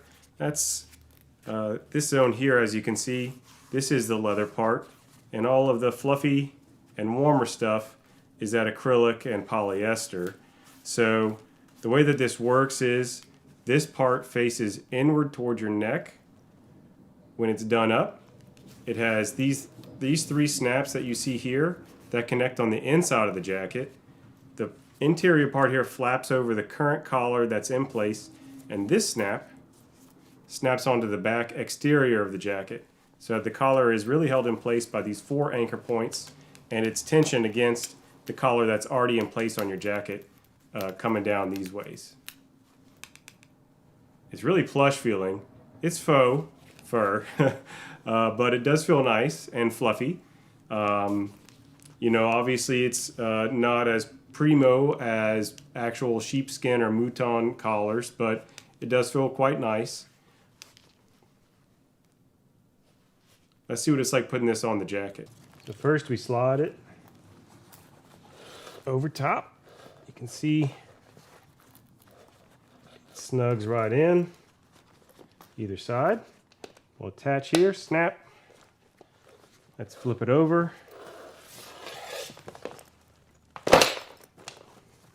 Just lines up on the snaps.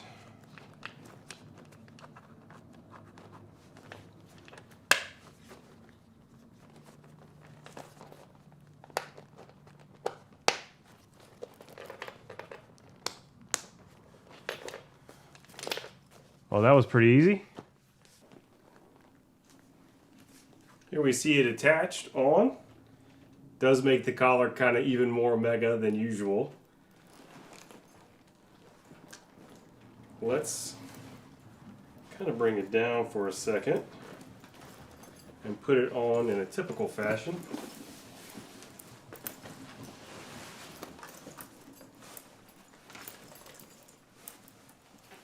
Alright, so it adds a little more bulk at the neck, but there's always a little bit of space there anyway, so it feels alright, feels cozy. I bet you this would lay down more flat as you've had it for longer and it wears in. And then up, it's very cold, you could pop it up and it basically covers. I'm going to pop this properly. Now you got to be aware of the collar inside of the additional collar to grab both of them when you're moving it, which I just discovered. Oh, that is toasty. That actually feels really, really good. And then done up, so obviously if it's chilly, you're going to want a little more protection. You can still actually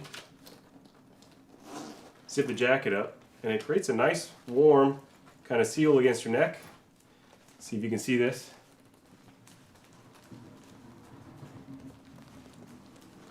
Now I'm inside my house and this is actually getting pretty toasty. So there you have it. That's it. That's how it works, and that's what it's like while on. You get to see what it's like from a style standpoint. Now practically, I had some thoughts about this. Why would you wear this? Well, obviously if it's cold. Okay, well, you know, if you're in an area where you are needing a scarf often, but you don't really like the scarf style, I guess this can make a lot of sense. Or if you're riding and you don't want to have something wrapped around your neck that could be flapping in the breeze, this stays in place, so it's secure. And if you are a fan of big collars, well, it makes the collar even bigger. And you know, maybe a fourth one, which is that you would see this kind of collar on a lot of flight jackets. And so if you're kind of a fan of the flight jacket style and you're getting into motorcycle jackets, or you really like those early aviator style jackets that were kind of between aviator style and motorcycle style, and you're trying to mirror that with a biker jacket, well, this is a way to approach that.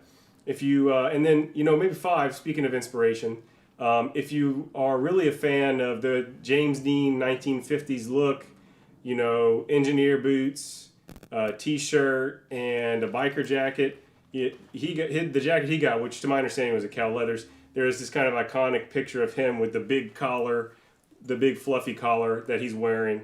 So if he's kind of a style icon for you, this is a no-brainer in a way.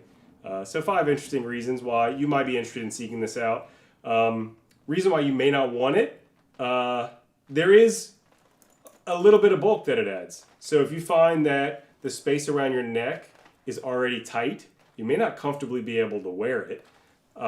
If you're in a place that's really warm, obviously this is something that's supposed to warm you up. You may not really see much use out of it if it's too warm where you live. And three, if you're not a fan of the acrylic fur, if you really wanted something that's made of real fur, this isn't the one for you. This one is made out of acrylic. You might go to a specialty person and get one made. I've seen folks take old vintage fur coats and trim them up and turn them into mouton collars. So if you are looking for real fur, this is not going to be something that you're going to be happy with, I don't think. So some interesting pros and cons. Personally, I kind of love it. I dig it. I dig the big collar. I like popping my collar from time to time. I like not having to worry about grabbing too many items when I'm heading out of the house. I often find that even though I have a few scarves, I just don't use them from a convenience sake. But, if it's just wintertime and it's a cold part of the year, I can just attach this to my jacket and kind of forget about it and just use it when I need it. So I do want to make a note about how this rests against the neck and why it may feel like it's pressing a little bit hard when you're zipped up and standing up straight. And it has entirely to do with bike posture. So the neck on this jacket is made, much like much of this jacket, is made to be comfortable while you're in the riding position on a bike. And I want you to notice something that just happened. Whenever I go from standing to sitting, it feels a little bit like the collar is pressing too much on my neck and there's extra space here in the front. When I go to the sitting with my arms up position, this little bit of space gets taken up, although it doesn't impinge on my chin, and the collar back moves backwards. So it's just something that, because this jacket is made with a posture of someone on a motorcycle in mind, that's why this is positioned how it is. Just something to get used to and roll with. I think it feels fine, but there you have it. That's the why behind that feeling of the collar pressing there. That's my 2 cents. What do you think? Have you gotten one of these fur collars? Do you have another jacket with a fur collar? G1 flight jacket comes to mind, but there's quite a few out there. Let me know what you think about fur collars, and this one in particular, if you've used it. Hey everybody, today I'm here to talk with you about fitment and layering. A question I get fairly frequently. One, just what size do I wear, and how to compare that for sizes that you may be getting. And how to layer, how to dress appropriately under your jacket for the weather. We'll talk about that, my size and fitment, ideal fit in my mind for this kind of jacket, and then go through some layering options. I'll show you some different fits with different levels of layers to give you some ideas of what your jacket can do for you with different things. So first off, I'm about 175 pounds. I'm 5'9". I have just under a 41-inch chest. I typically wear a medium or 40 in most American sizes. This jacket is a 40 in the Schott 618, which is more or less the same fitment for the 618 and the 613. If you go to the 118,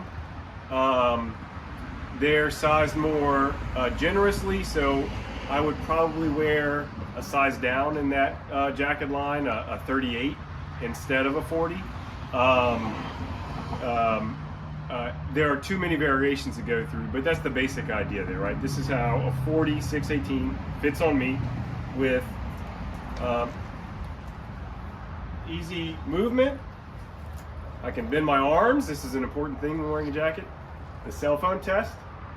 Can you hold your phone to your ear with your arm not falling asleep or not even being able to make it? Can you hug yourself?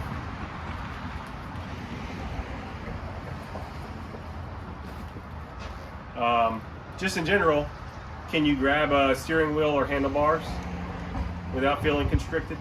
Those are things you should be asking yourself when checking out the fit of a jacket. If it's too slim, you will have trouble with those activities.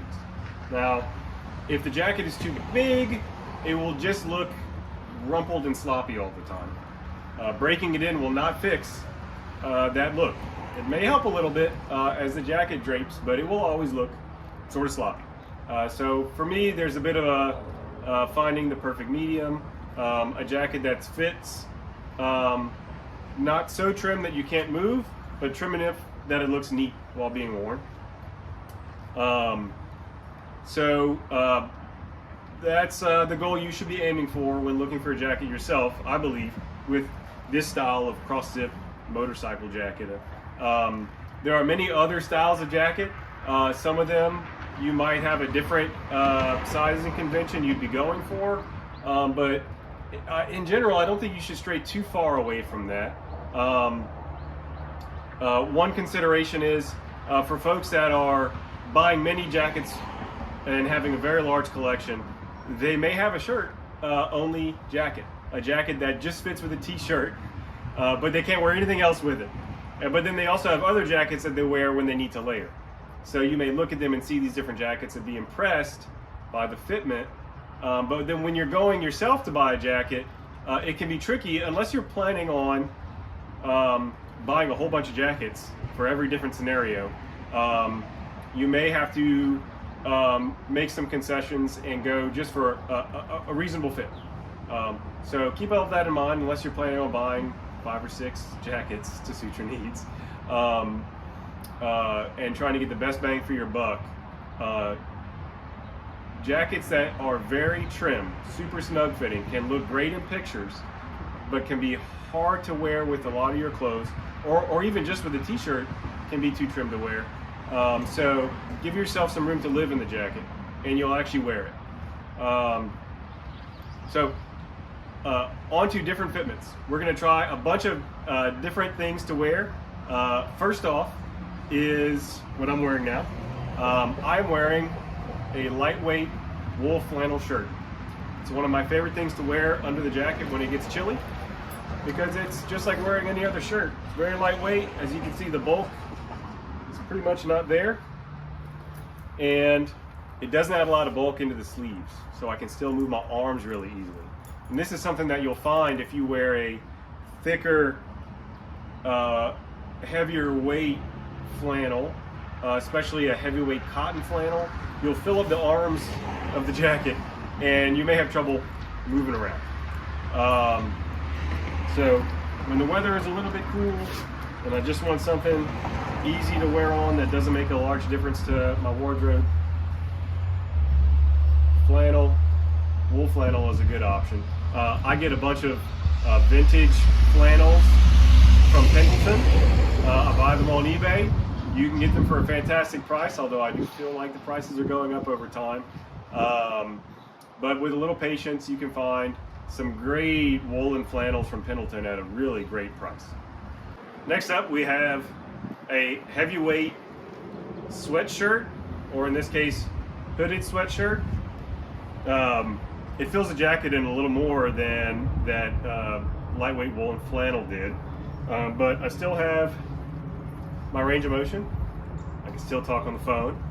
I can still reach forward and move around, although you can feel it more in there. It's pretty typical to see it peeking out underneath. It's just the way it's go. It's a more casual look. You'll find you may not be able to zip the sleeve up all the way like you could with a lighter shirt, but honestly, not a big deal. You can still get a wind-tight seal. It's just not going to end as high up on the sleeve. Honestly, this is such a classic look. This is just, cold, chilly. Keep the wind out. Hoodies are classic for a reason. Speaking of sweaters, you could also class it up a bit with a nice sweater that has a contrasting knit or pattern on it. It would be work well with a turtleneck as well. Unfortunately, I do not have a turtleneck at this moment that fits properly, but any of these more refined looking sweaters will give you a slightly dressier look with your jacket. Now, if you are looking to put something over your jacket, I think your best bet is a warm vest. So this one is made by Freewheelers, specialty maker out of Japan, based off of a civilian aviator vest design. As you can see, fits easily over the jacket, doesn't add too much bulk. It's lined with alpaca for warmth, as you can see here. Some models have a hood, some don't. The one I got happened to have a hood. I enjoy the hood, and it feels cozy. So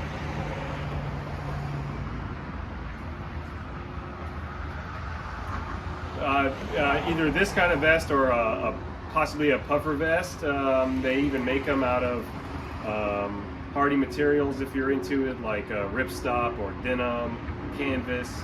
There are some even all leather ones if you're really interested in getting an all leather puff vest.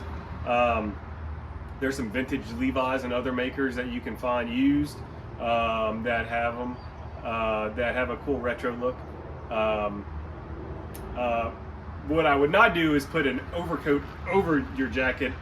Something about it is just too much of a mashup. It doesn't quite work, which you'll see here. I mean, you could, but why? All right, y'all, so there we have it. Quick overview of some fitment ideas for your Schott 618 and motorcycle jackets in general. Some ideas to wear everything from lightweight flannels to heavyweight hoodies, stuff to put on over your jacket. I'd love to hear how you style your jacket when it gets colder. So drop me a comment down below. Let me know what you think and what you do with yours. The possibilities really are endless. This is just to get the juices flowing. If you like the video, greatly appreciate if you like and subscribe to the channel. More to come. Thanks. Hey, it's Del here. Today with a video showcasing 3 different colorways with which you can wear your black motorcycle jacket. I get a lot of questions asking, well, what does a black motorcycle jacket go with? Yes, you can wear it with blue jeans and a t-shirt and it will look fantastic. But you can also wear it with an all black outfit or even earth tones. And I've showcased all 3 in today's videos. You can look in the description below to find links to the different items that I'm wearing, some of which are affiliate links. I appreciate your comments, likes, and subscribes. Please let me know what you think about the video. First up is classic Levi's 501 blue jeans and a Hanes white undershirt. I decided to spice it up with this studded belt I got from Legendary Vintage Belts on Instagram. Classic look. I think this is the look that most people think of whenever they're imagining a black motorcycle jacket. Classic rebel with a cause or not. Now look, I understand. Pop collar. Looks cool. I love it. You can also pop it if it's windy and cold out there, so there is a practical purpose for it. Second up, we have an all black look. The t-shirt is a hemp shirt from Taylor Stitch. Feels like a classic vintage tee that's already been worn in for you. Very comfortable shirt. The jeans are from Free Note cloth. They're 14-ounce raw denim. Big fan of them. Fit is good, and it's a fit that a lot of folks can find to fit their body. The belt is a custom piece from Duke Manty on Instagram. Just love the big buckle. And it was made for me, which makes it special.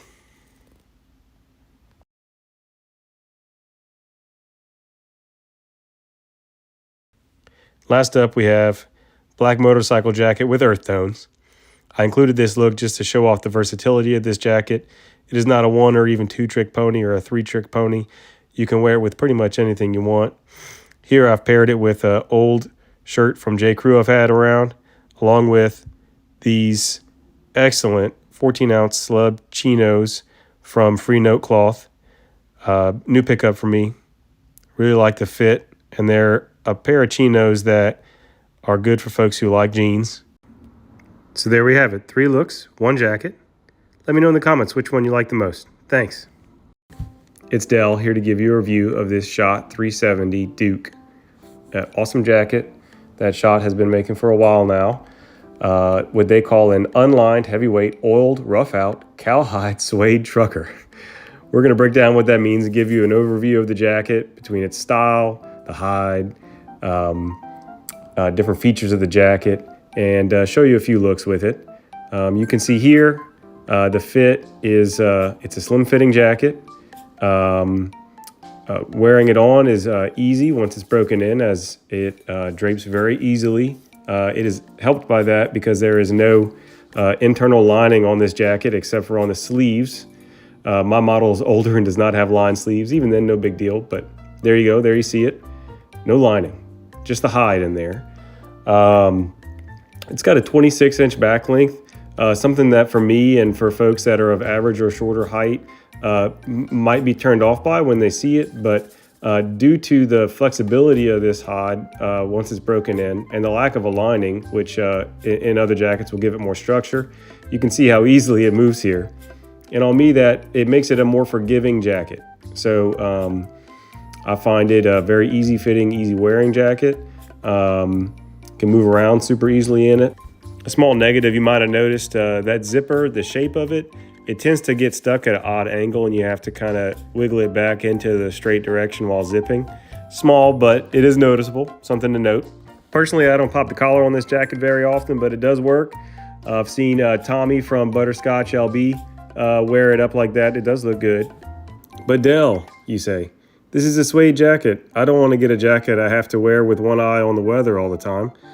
Well, this is where the oiled part of the jacket description comes into play.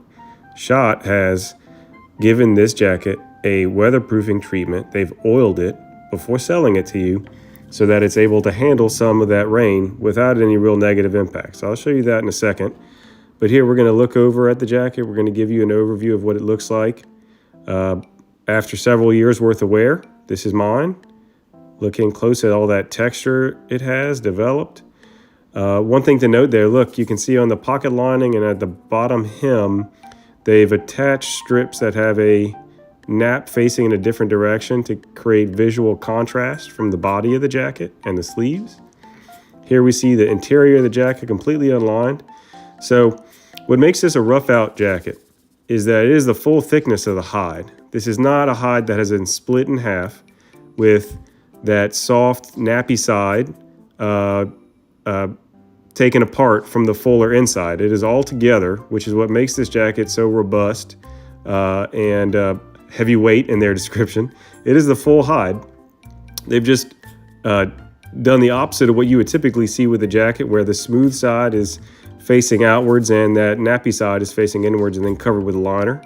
You've just seen the sleeve here. I'm rubbing and showing you some of the texture, how it changes. Here's the back panel.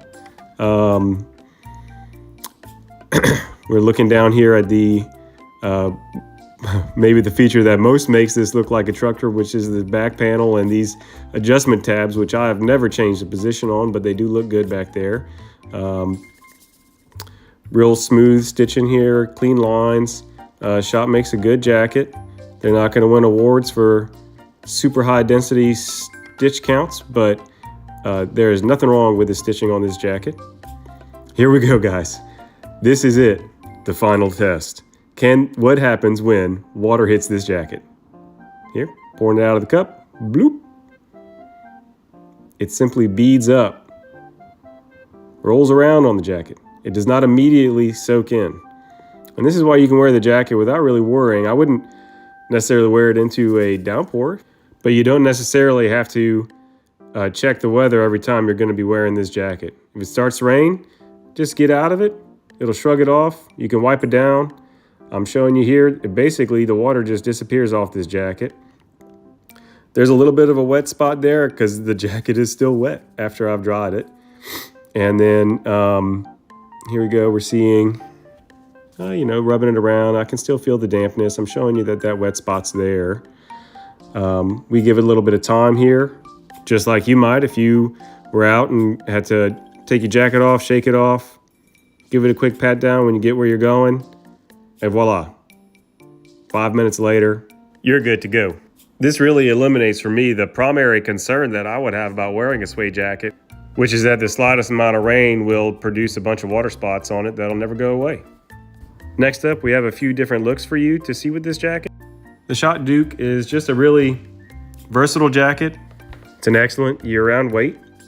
It's forgiving to wear and fits a variety of heights and other body styles because of its flexibility once broken in. It can go with a bunch of different types of wardrobes. Everything from tee and jeans, as you saw at the beginning, to these looks here. You don't have to worry about a little sprinkle here and there while wearing it. It's a jacket that really just embodies a rugged, casual style, and I honestly can't recommend it enough. I've had other suede jackets, but this one has really stood the test of time. Let me know what questions you have in the comments, and if you like this, please like and subscribe to my channel. Thanks. Hey, Del here today to talk with you about something you may very well be screwing up about how you're storing your jacket. Something that I see happen all the time. Folks just not knowing any better. Such an easy mistake to make. It doesn't cause a problem that is really apparent until much later. Unless you've been looking at a lot of older jackets that have been stored incorrectly, there's a good chance you wouldn't have the knowledge to do this properly. And you're just totally screwing up your leather jacket without even knowing it. And then 10 years down the line, you are stuck with a jacket that has a problem that cannot be fixed. I'm going to demonstrate the issue, and then I'll show you the very simple way that we fix it. Here I am, wearing my jacket. Time to take it off and put it away for the day. Here we go. Looks great on the hanger, doesn't it? This jacket is not gonna be stored properly. This is the mistake. So there are two components here. One, the hanger itself. You have to make sure that the hanger mimics our body shape so that while it is spending all its time on this hanger, it is not molding itself to a shape that is so unlike ours that it forms oddly.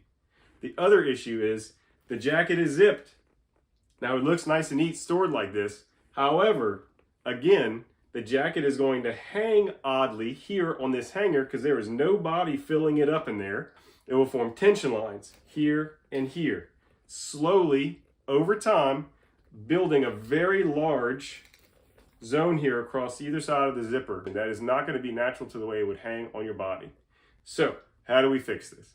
Well, we mimic a more natural hanging. I have a very simple fix for this. And let me show you what it is. Ladies and gentlemen, here we go. These are 1/2 inch plumbing pipe insulators. It comes in a long tube. You cut it, you put it over the hanger, and voila, you have something that more closely resembles a shoulder shape than this rather narrow hanger. And so, as you can see, the shoulders are more well filled in. And so they won't have this long bar of deformation across the top. And then we just leave the jacket unzipped. There you go. Easy trick. And you're doing better than maybe 80% of the people out there that you might see storing their jackets. Thanks. Have a good one. Hey guys, Del here today to talk with you about a new jacket I just picked up. It's the Californian by ELMC, which is the motorcycle jacket subdivision of Eastman Leather, a very high quality reproduction company that makes jackets today in the style of older jackets, vintage jackets. The Californian is a half belt style jacket. The one I got is in black. This style of jacket would have been really popular in the 30s through 50s. A jacket style that has been remade many times. I have a vintage half belt from the 50s made by Sears, their Hercules line in horsehide. This Californian rounds out half belt selection of mine. So I have a brown one, the vintage one, and now this black one by ELMC. What is the deal with this jacket? Why would you get this jacket? Well, first off, as described by ELMC, the Californian is lightweight, easy wearing, and durable. It's made with Italian premium grade veg tan aniline horsehide. That basically means that you'll see the characteristics of the leather. It is not hidden under a top coat. The leather is going to take on the shape of your body pretty quickly, and it is not well protected from the elements. So if you get caught in the rain, it will cause more quick or dramatic changes to this jacket than one that has a stronger top coat. The lining is a Enzone twill, which is very luxurious rayon acetate, and it has a bunch of other little details there. Functionally, it has button cuffs, an action back, a straight zip down the middle, 2 hand warmer pockets, and a chest pocket. In the 30s to 50s, that chest zipper pocket would typically have been used to hold cigarettes, which is on the decline these days. Now, why is this called a half belt? You have to look at the back of the jacket to understand why. So if you notice there at the back of the waist, there is what appears to be the back half of the belt. And then there are 2 cinch style strap adjusters there so that you can tighten or loosen the jacket at the waist depending on your body shape or what layers you're wearing. That's what makes this jacket a half belt. It also has a nice design otherwise than that. You know, a few different parts there to keep the jacket nice and trim.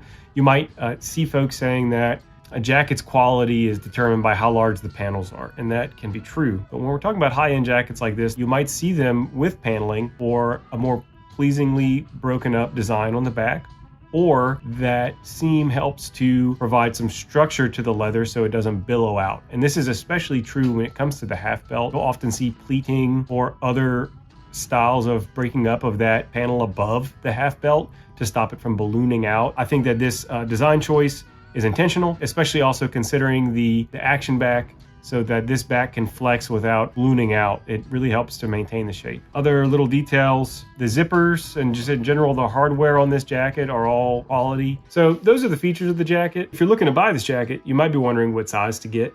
So talking about fit, you should size up in this jacket. I almost always take a size 40. I am 175 pounds with just under a 41-inch chest, and I took a 42 in this jacket. It is still quite trim fitting on me. That is in part due to just it's a trim fitting jacket, but also it has high armholes and the arms are trim themselves. So as you can see, I have some amount of guns going on here, but they're not absolutely massive. I found that the arms on this jacket were kind of tight. I can wear it comfortably with a t-shirt, no problem at all. And if I'm wearing it with a shirt, this Oxford cloth shirt is actually too thick to comfortably wear with the jacket, but thinner dress shirts and other thinner shirts have been fine. So how does this jacket look while worn? I think this jacket looks really refined while worn.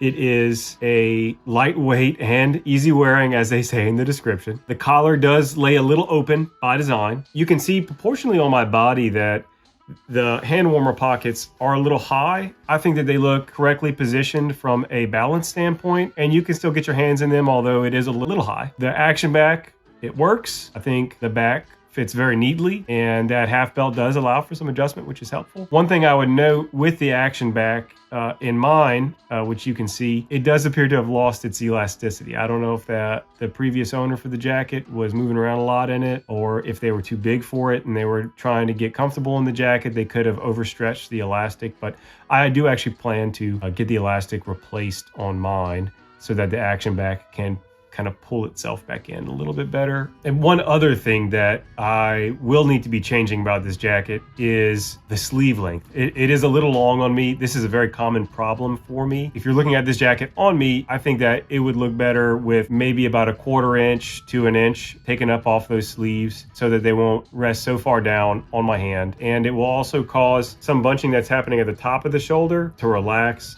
And just in general, it would help the overall look of the arms on this jacket for me. Overall, I think the combination of this very high quality hide, this horse hide, and the fineness of the stitching, the thinness of the belt, the proportionality of the jacket, it kind of screams refinement in a way that many motorcycle jackets don't really. What I think this jacket really does is it carves itself out a niche as a really nice, refined looking leather jacket that you can dress up with a dress shirt and tie, which I've done, t-shirt and jeans, which I've done, and it will look good both ways. And it's just a very versatile piece that really lives up to the expectations set by Eastman as a very high quality repro producer, which, you know, I suppose leads into this question about price and is it worth it? Well, this jacket, it hits all the check boxes for what you would expect on a high-end jacket. And the price today that I'm making this video is 1,200 pounds or $1,500. That's really the going rate, that what you would expect to pay for a jacket of this caliber with these qualities and this attention to detail. If you're able to find one used for less, then you're really getting your bang for your buck, as I did. What do you think about the Eastman Californian? Have you had one? Is it on your wish list? Let me know what you think about it, and if you have any questions for me, and thanks for watching. Del Dejon here, leather jacket nerd, here with a review of the Langlet's leather jacket. This style, by the way, is a Langlet's Timberline. I'll be giving you an overview of jackets from Langlet's, the ordering process, what to expect there. This is my second Langlet's jacket. And then some details on this particular jacket, which is made of kind of their standard build out of materials, zippers, and so on. The ordering process with Langlet's.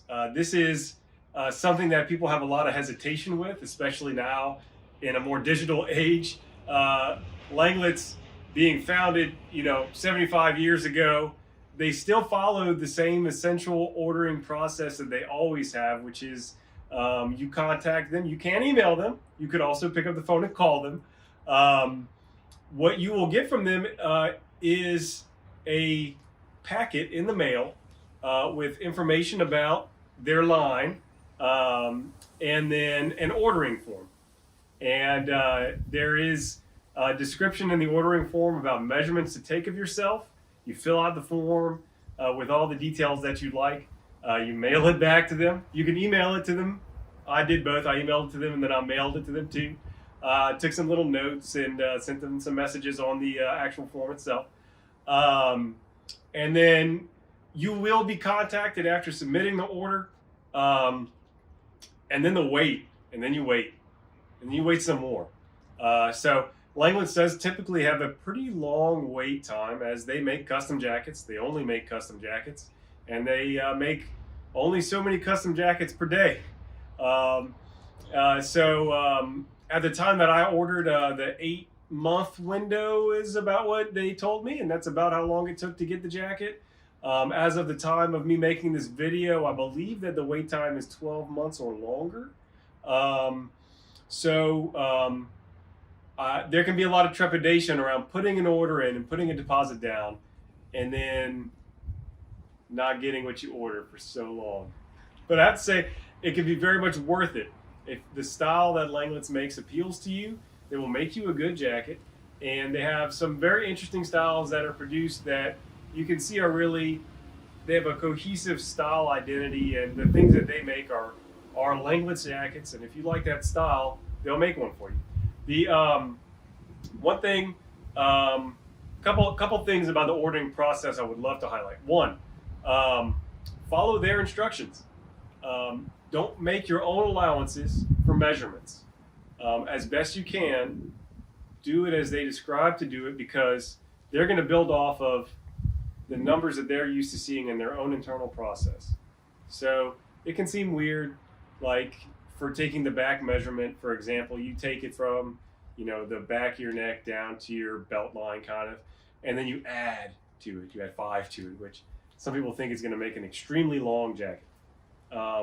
It can help to have an idea of a back length, for example, that makes sense for you in the style of jacket that you're ordering from Langlet's, and you can talk with them about that.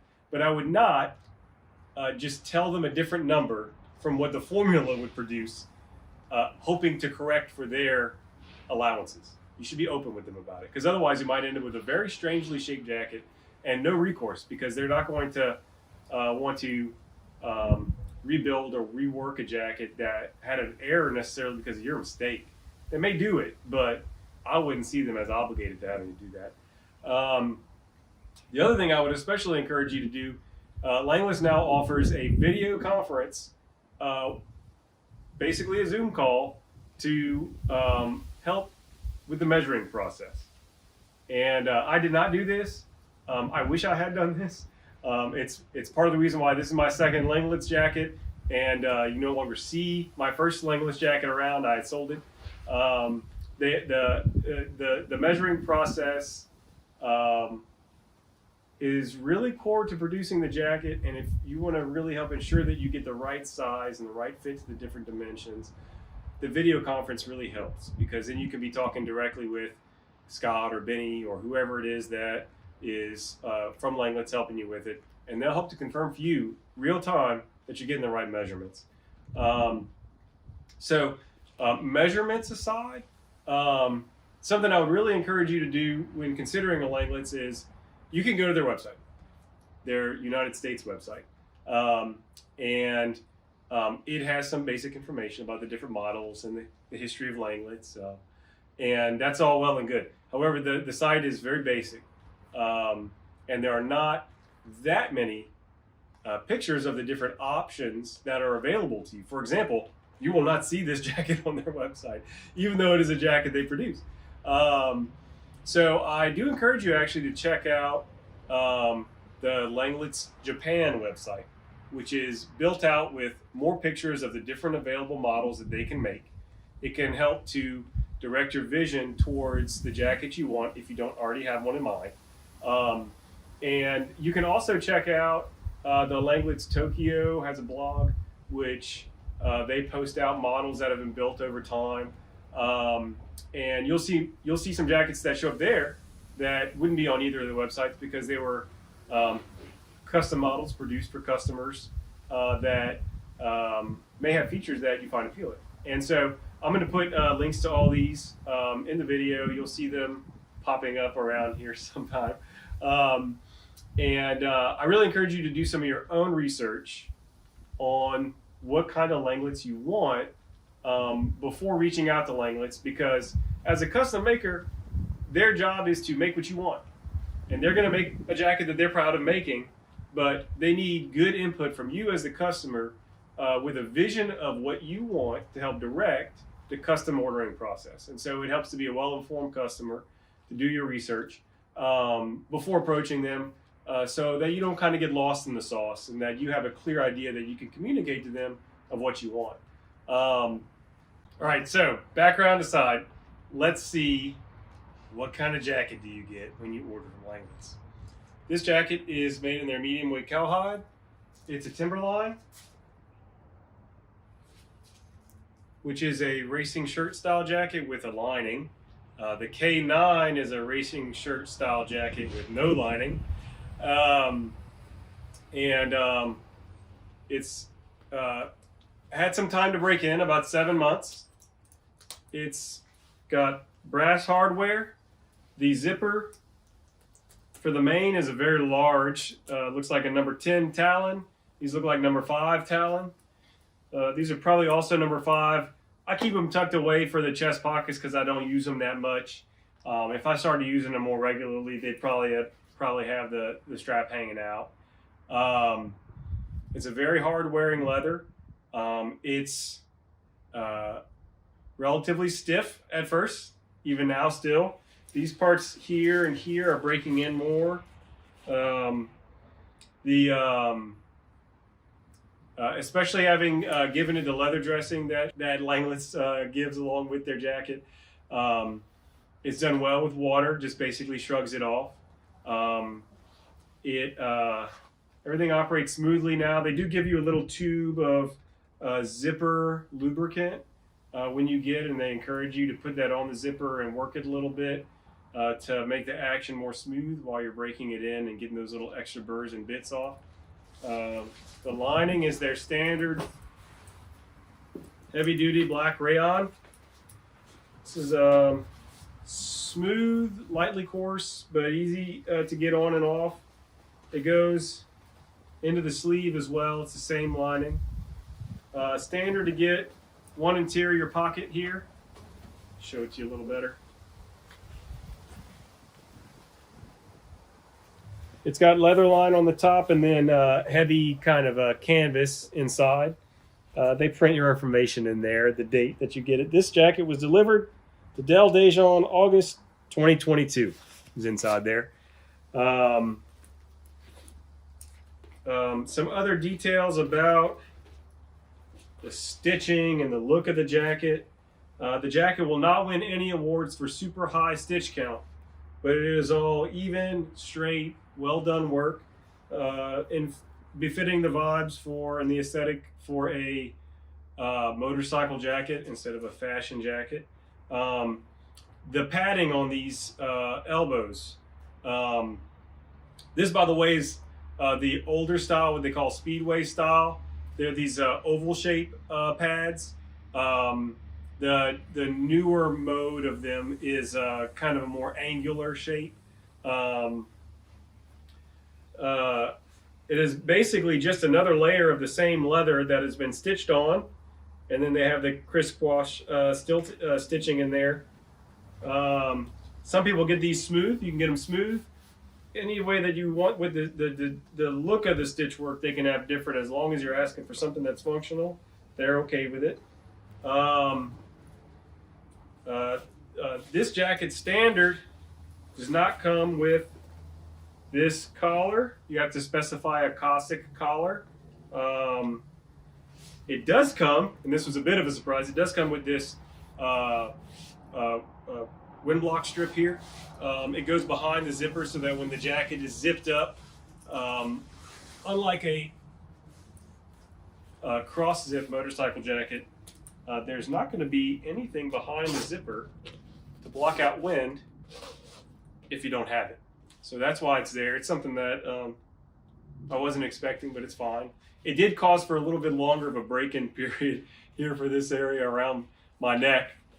Something to be aware of. They make allowances for it, but you still got to break the jacket in. Everything about this jacket screams built to last. It also screams functional. Moving in it is quite easy. Something that's been a concern for me because I have some shoulder issues. I have an easy range of motion. It does not hang in any funny way on my body, causing an uncomfortable posture. It's easy to be in it and move around in it. As you can see, this jacket is really not fully broken in. If I rode a motorcycle or spent more time in the elements, these larger panels on the front and the back would be more broken in, but that'll come with time. So overall, this is just an awesome jacket. It's I've handled quite a few over the years. It is comfortable. I think it looks fantastic. And I'm very happy with it. So very highly recommend the jacket that you get. Awesome. The question that might be in your mind is it worth it? What is the value proposition for a jacket from Langlands? And to be honest, it's a very good value proposition. At the time that I got this jacket, which was in 2022, the base price was $1,000, and I think I paid $75 to add these elbow patches, and that was the cost of the jacket plus shipping. So that is a lot of money. It's a lot of money. I can't deny that. But in the world of custom jacket making, this is very inexpensive compared to many other makers, and you'll find that those little customization costs are reasonable. For example, this jacket, instead of in their standard medium weight cowhide, if I had gotten it in goat skin, it would have been an additional $100. So yes, it's $100, but overall, not a huge upcharge. The one place where you would see quite an expensive jump is if you get the Langlands horsehide. To my knowledge, they source it from Shinki in Japan, and it more or less doubles the cost of the jacket or something like that. It's a very big jump. I feel like this price depends and maybe shifts a little bit more than other prices for Langlands. The folks at the shop could tell you more about that.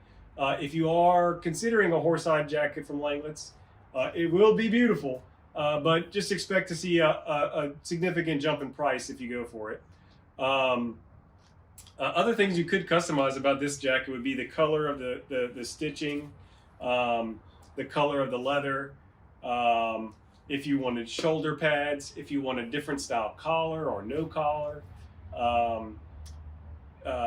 There are quite a few things of that nature you could change. You could delete this stitching here if you wanted. You could delete the chest pockets instead if you want. But in the end, it will still be a Langlands jacket made to their standards, and at a fairly reasonable cost, as long as you're not doing the horsehide. For longevity and wear, from a cost per wear perspective, I mean, just in general, leather jackets get a lot of wears per cost. They're a generally durable item. I would say Langlitz tends to make a very durable jacket for a fairly reasonable cost as a custom item. So the cost per wear proposition is also extremely good. If you get a jacket that you wear for life and gift to your kids, your cost per wear may very well be in the pennies, which is fantastic. From a style perspective, a comfort and fit perspective, a cost and value proposition perspective, Langlitz makes good marks in all of these categories. They're a maker that I really highly recommend, and I think it's worth doing the things that I recommended to get to know their offerings and to see your jacket ordering with them, or vest ordering, or whatever item you're getting from them as a start of a relationship with a really excellent custom maker, one that maybe over time you'll return to as you wear in and get used to your items. And that should be expected for someone that's an enthusiast, to have a getting to know you period with a new maker. And as y'all get to know each other, to see the items that they make that you like, to find out about the best ways to communicate with them, and to build up your rapport and relationship with the folks at the shop. And they're good folks. It's worth spending that time with them. Any questions or comments that you'd have about this jacket, about Langlitz in general? I'd love to hear them. Please hit me up in the comments, and I'll be checking them out and looking forward to interacting with you. If you like this video, I very much appreciate it. If you would like it, if you subscribe to my channel, lots more content like this on the way. Thanks. Hey y'all, today we're talking about these boots, specifically what they were like online versus in person. I think that we all like to shop online. Sometimes we cannot buy things in person. We are looking for impressions of what the real item is like, and they can be hard to find. So when I was looking for these boots, this is what the actual picture looked like on the website of these Wesco Boss 7500 engineer boots. Just kind of a sad picture, honestly. They have this too bright orange glow. They are almost plastic looking in a way. This is something that you get used to when looking at items that are meant to be broken in. You know there's more there, but it's hard to know where it's gonna go just based off of the pictures. And I did find this really cool picture from Ship John on their Instagram of the Wesco Boss 7500. They look like this, which honestly was maybe too much use for me to understand what it would look like through my kind of typical wear. I mean, this boot looks very cool. Don't get me wrong. This is a fantastic kind of well-worn boot, which is what you would expect out of the Ship John brand experience, so to speak. They wear their stuff really hard and then post about it. So what about me as someone that's not wearing my engineer boots for heavy labor, but I will be wearing them in a small selection of boots with a heavy usage per boot in that rotation? Well, I've had my boots for almost 3 years. I got them for Christmas for myself in December of 20. This is what they look like. We're going to get a little closer.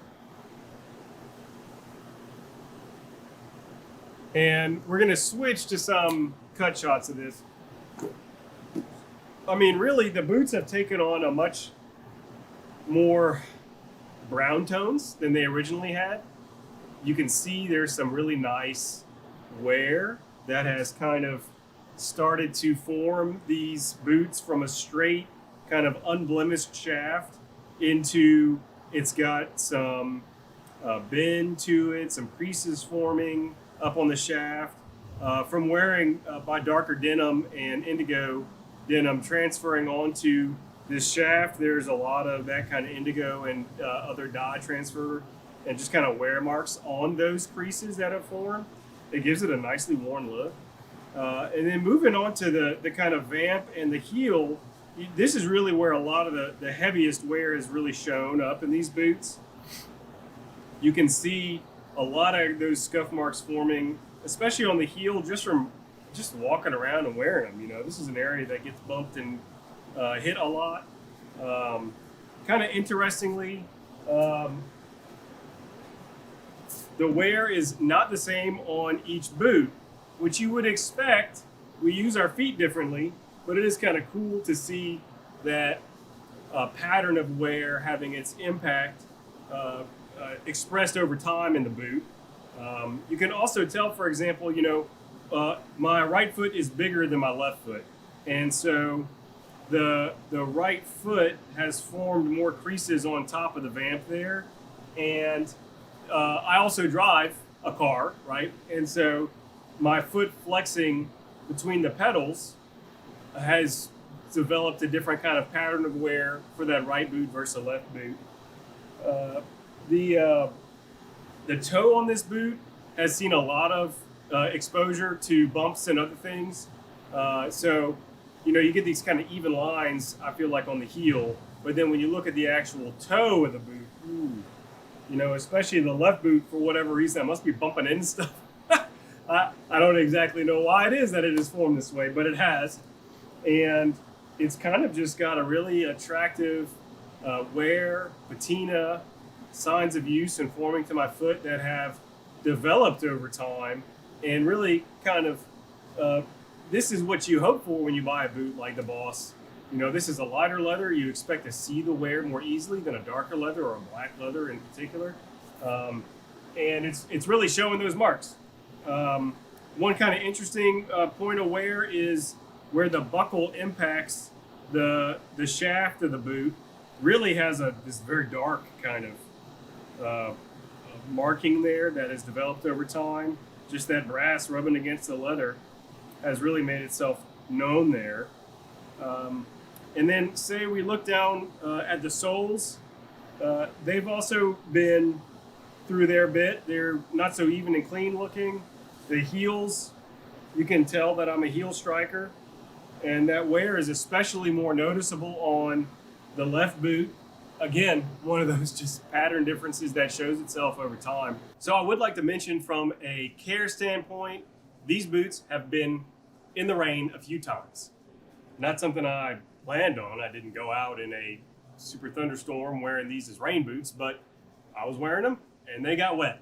I will say it did help with the break-in process, which took me a little bit longer with these boots than it did with some of my others.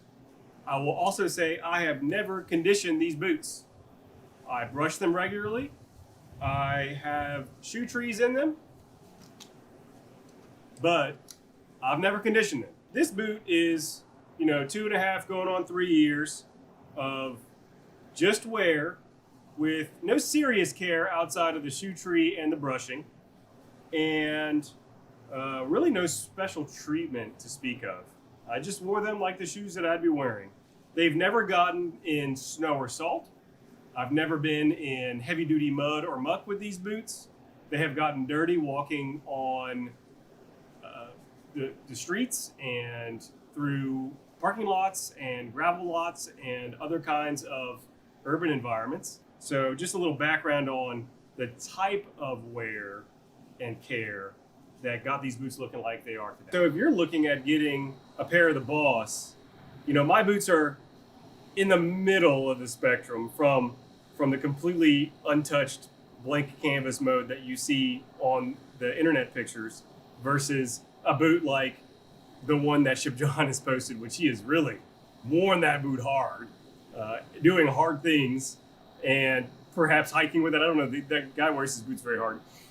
So this is 2 to 3 years of moderate use in rotation with 2 other boots really that got a lot of use. My 2 pairs of white semi-dress. This is kind of what you can expect from a more typical dude in the city. What can I say? I'm talking to people for my work. I'm not lifting heavy things, getting sawdust all over my clothes, that kind of stuff. Let me know what you think about the way that my boots have aged. I think they've aged beautifully, and this is really kind of one of the joys of having a pair of boots like this is that they just really look more and more fantastic with age. And hit me up with any kind of questions you have about how I've worn or used my boots, and I'll help you out with some answers.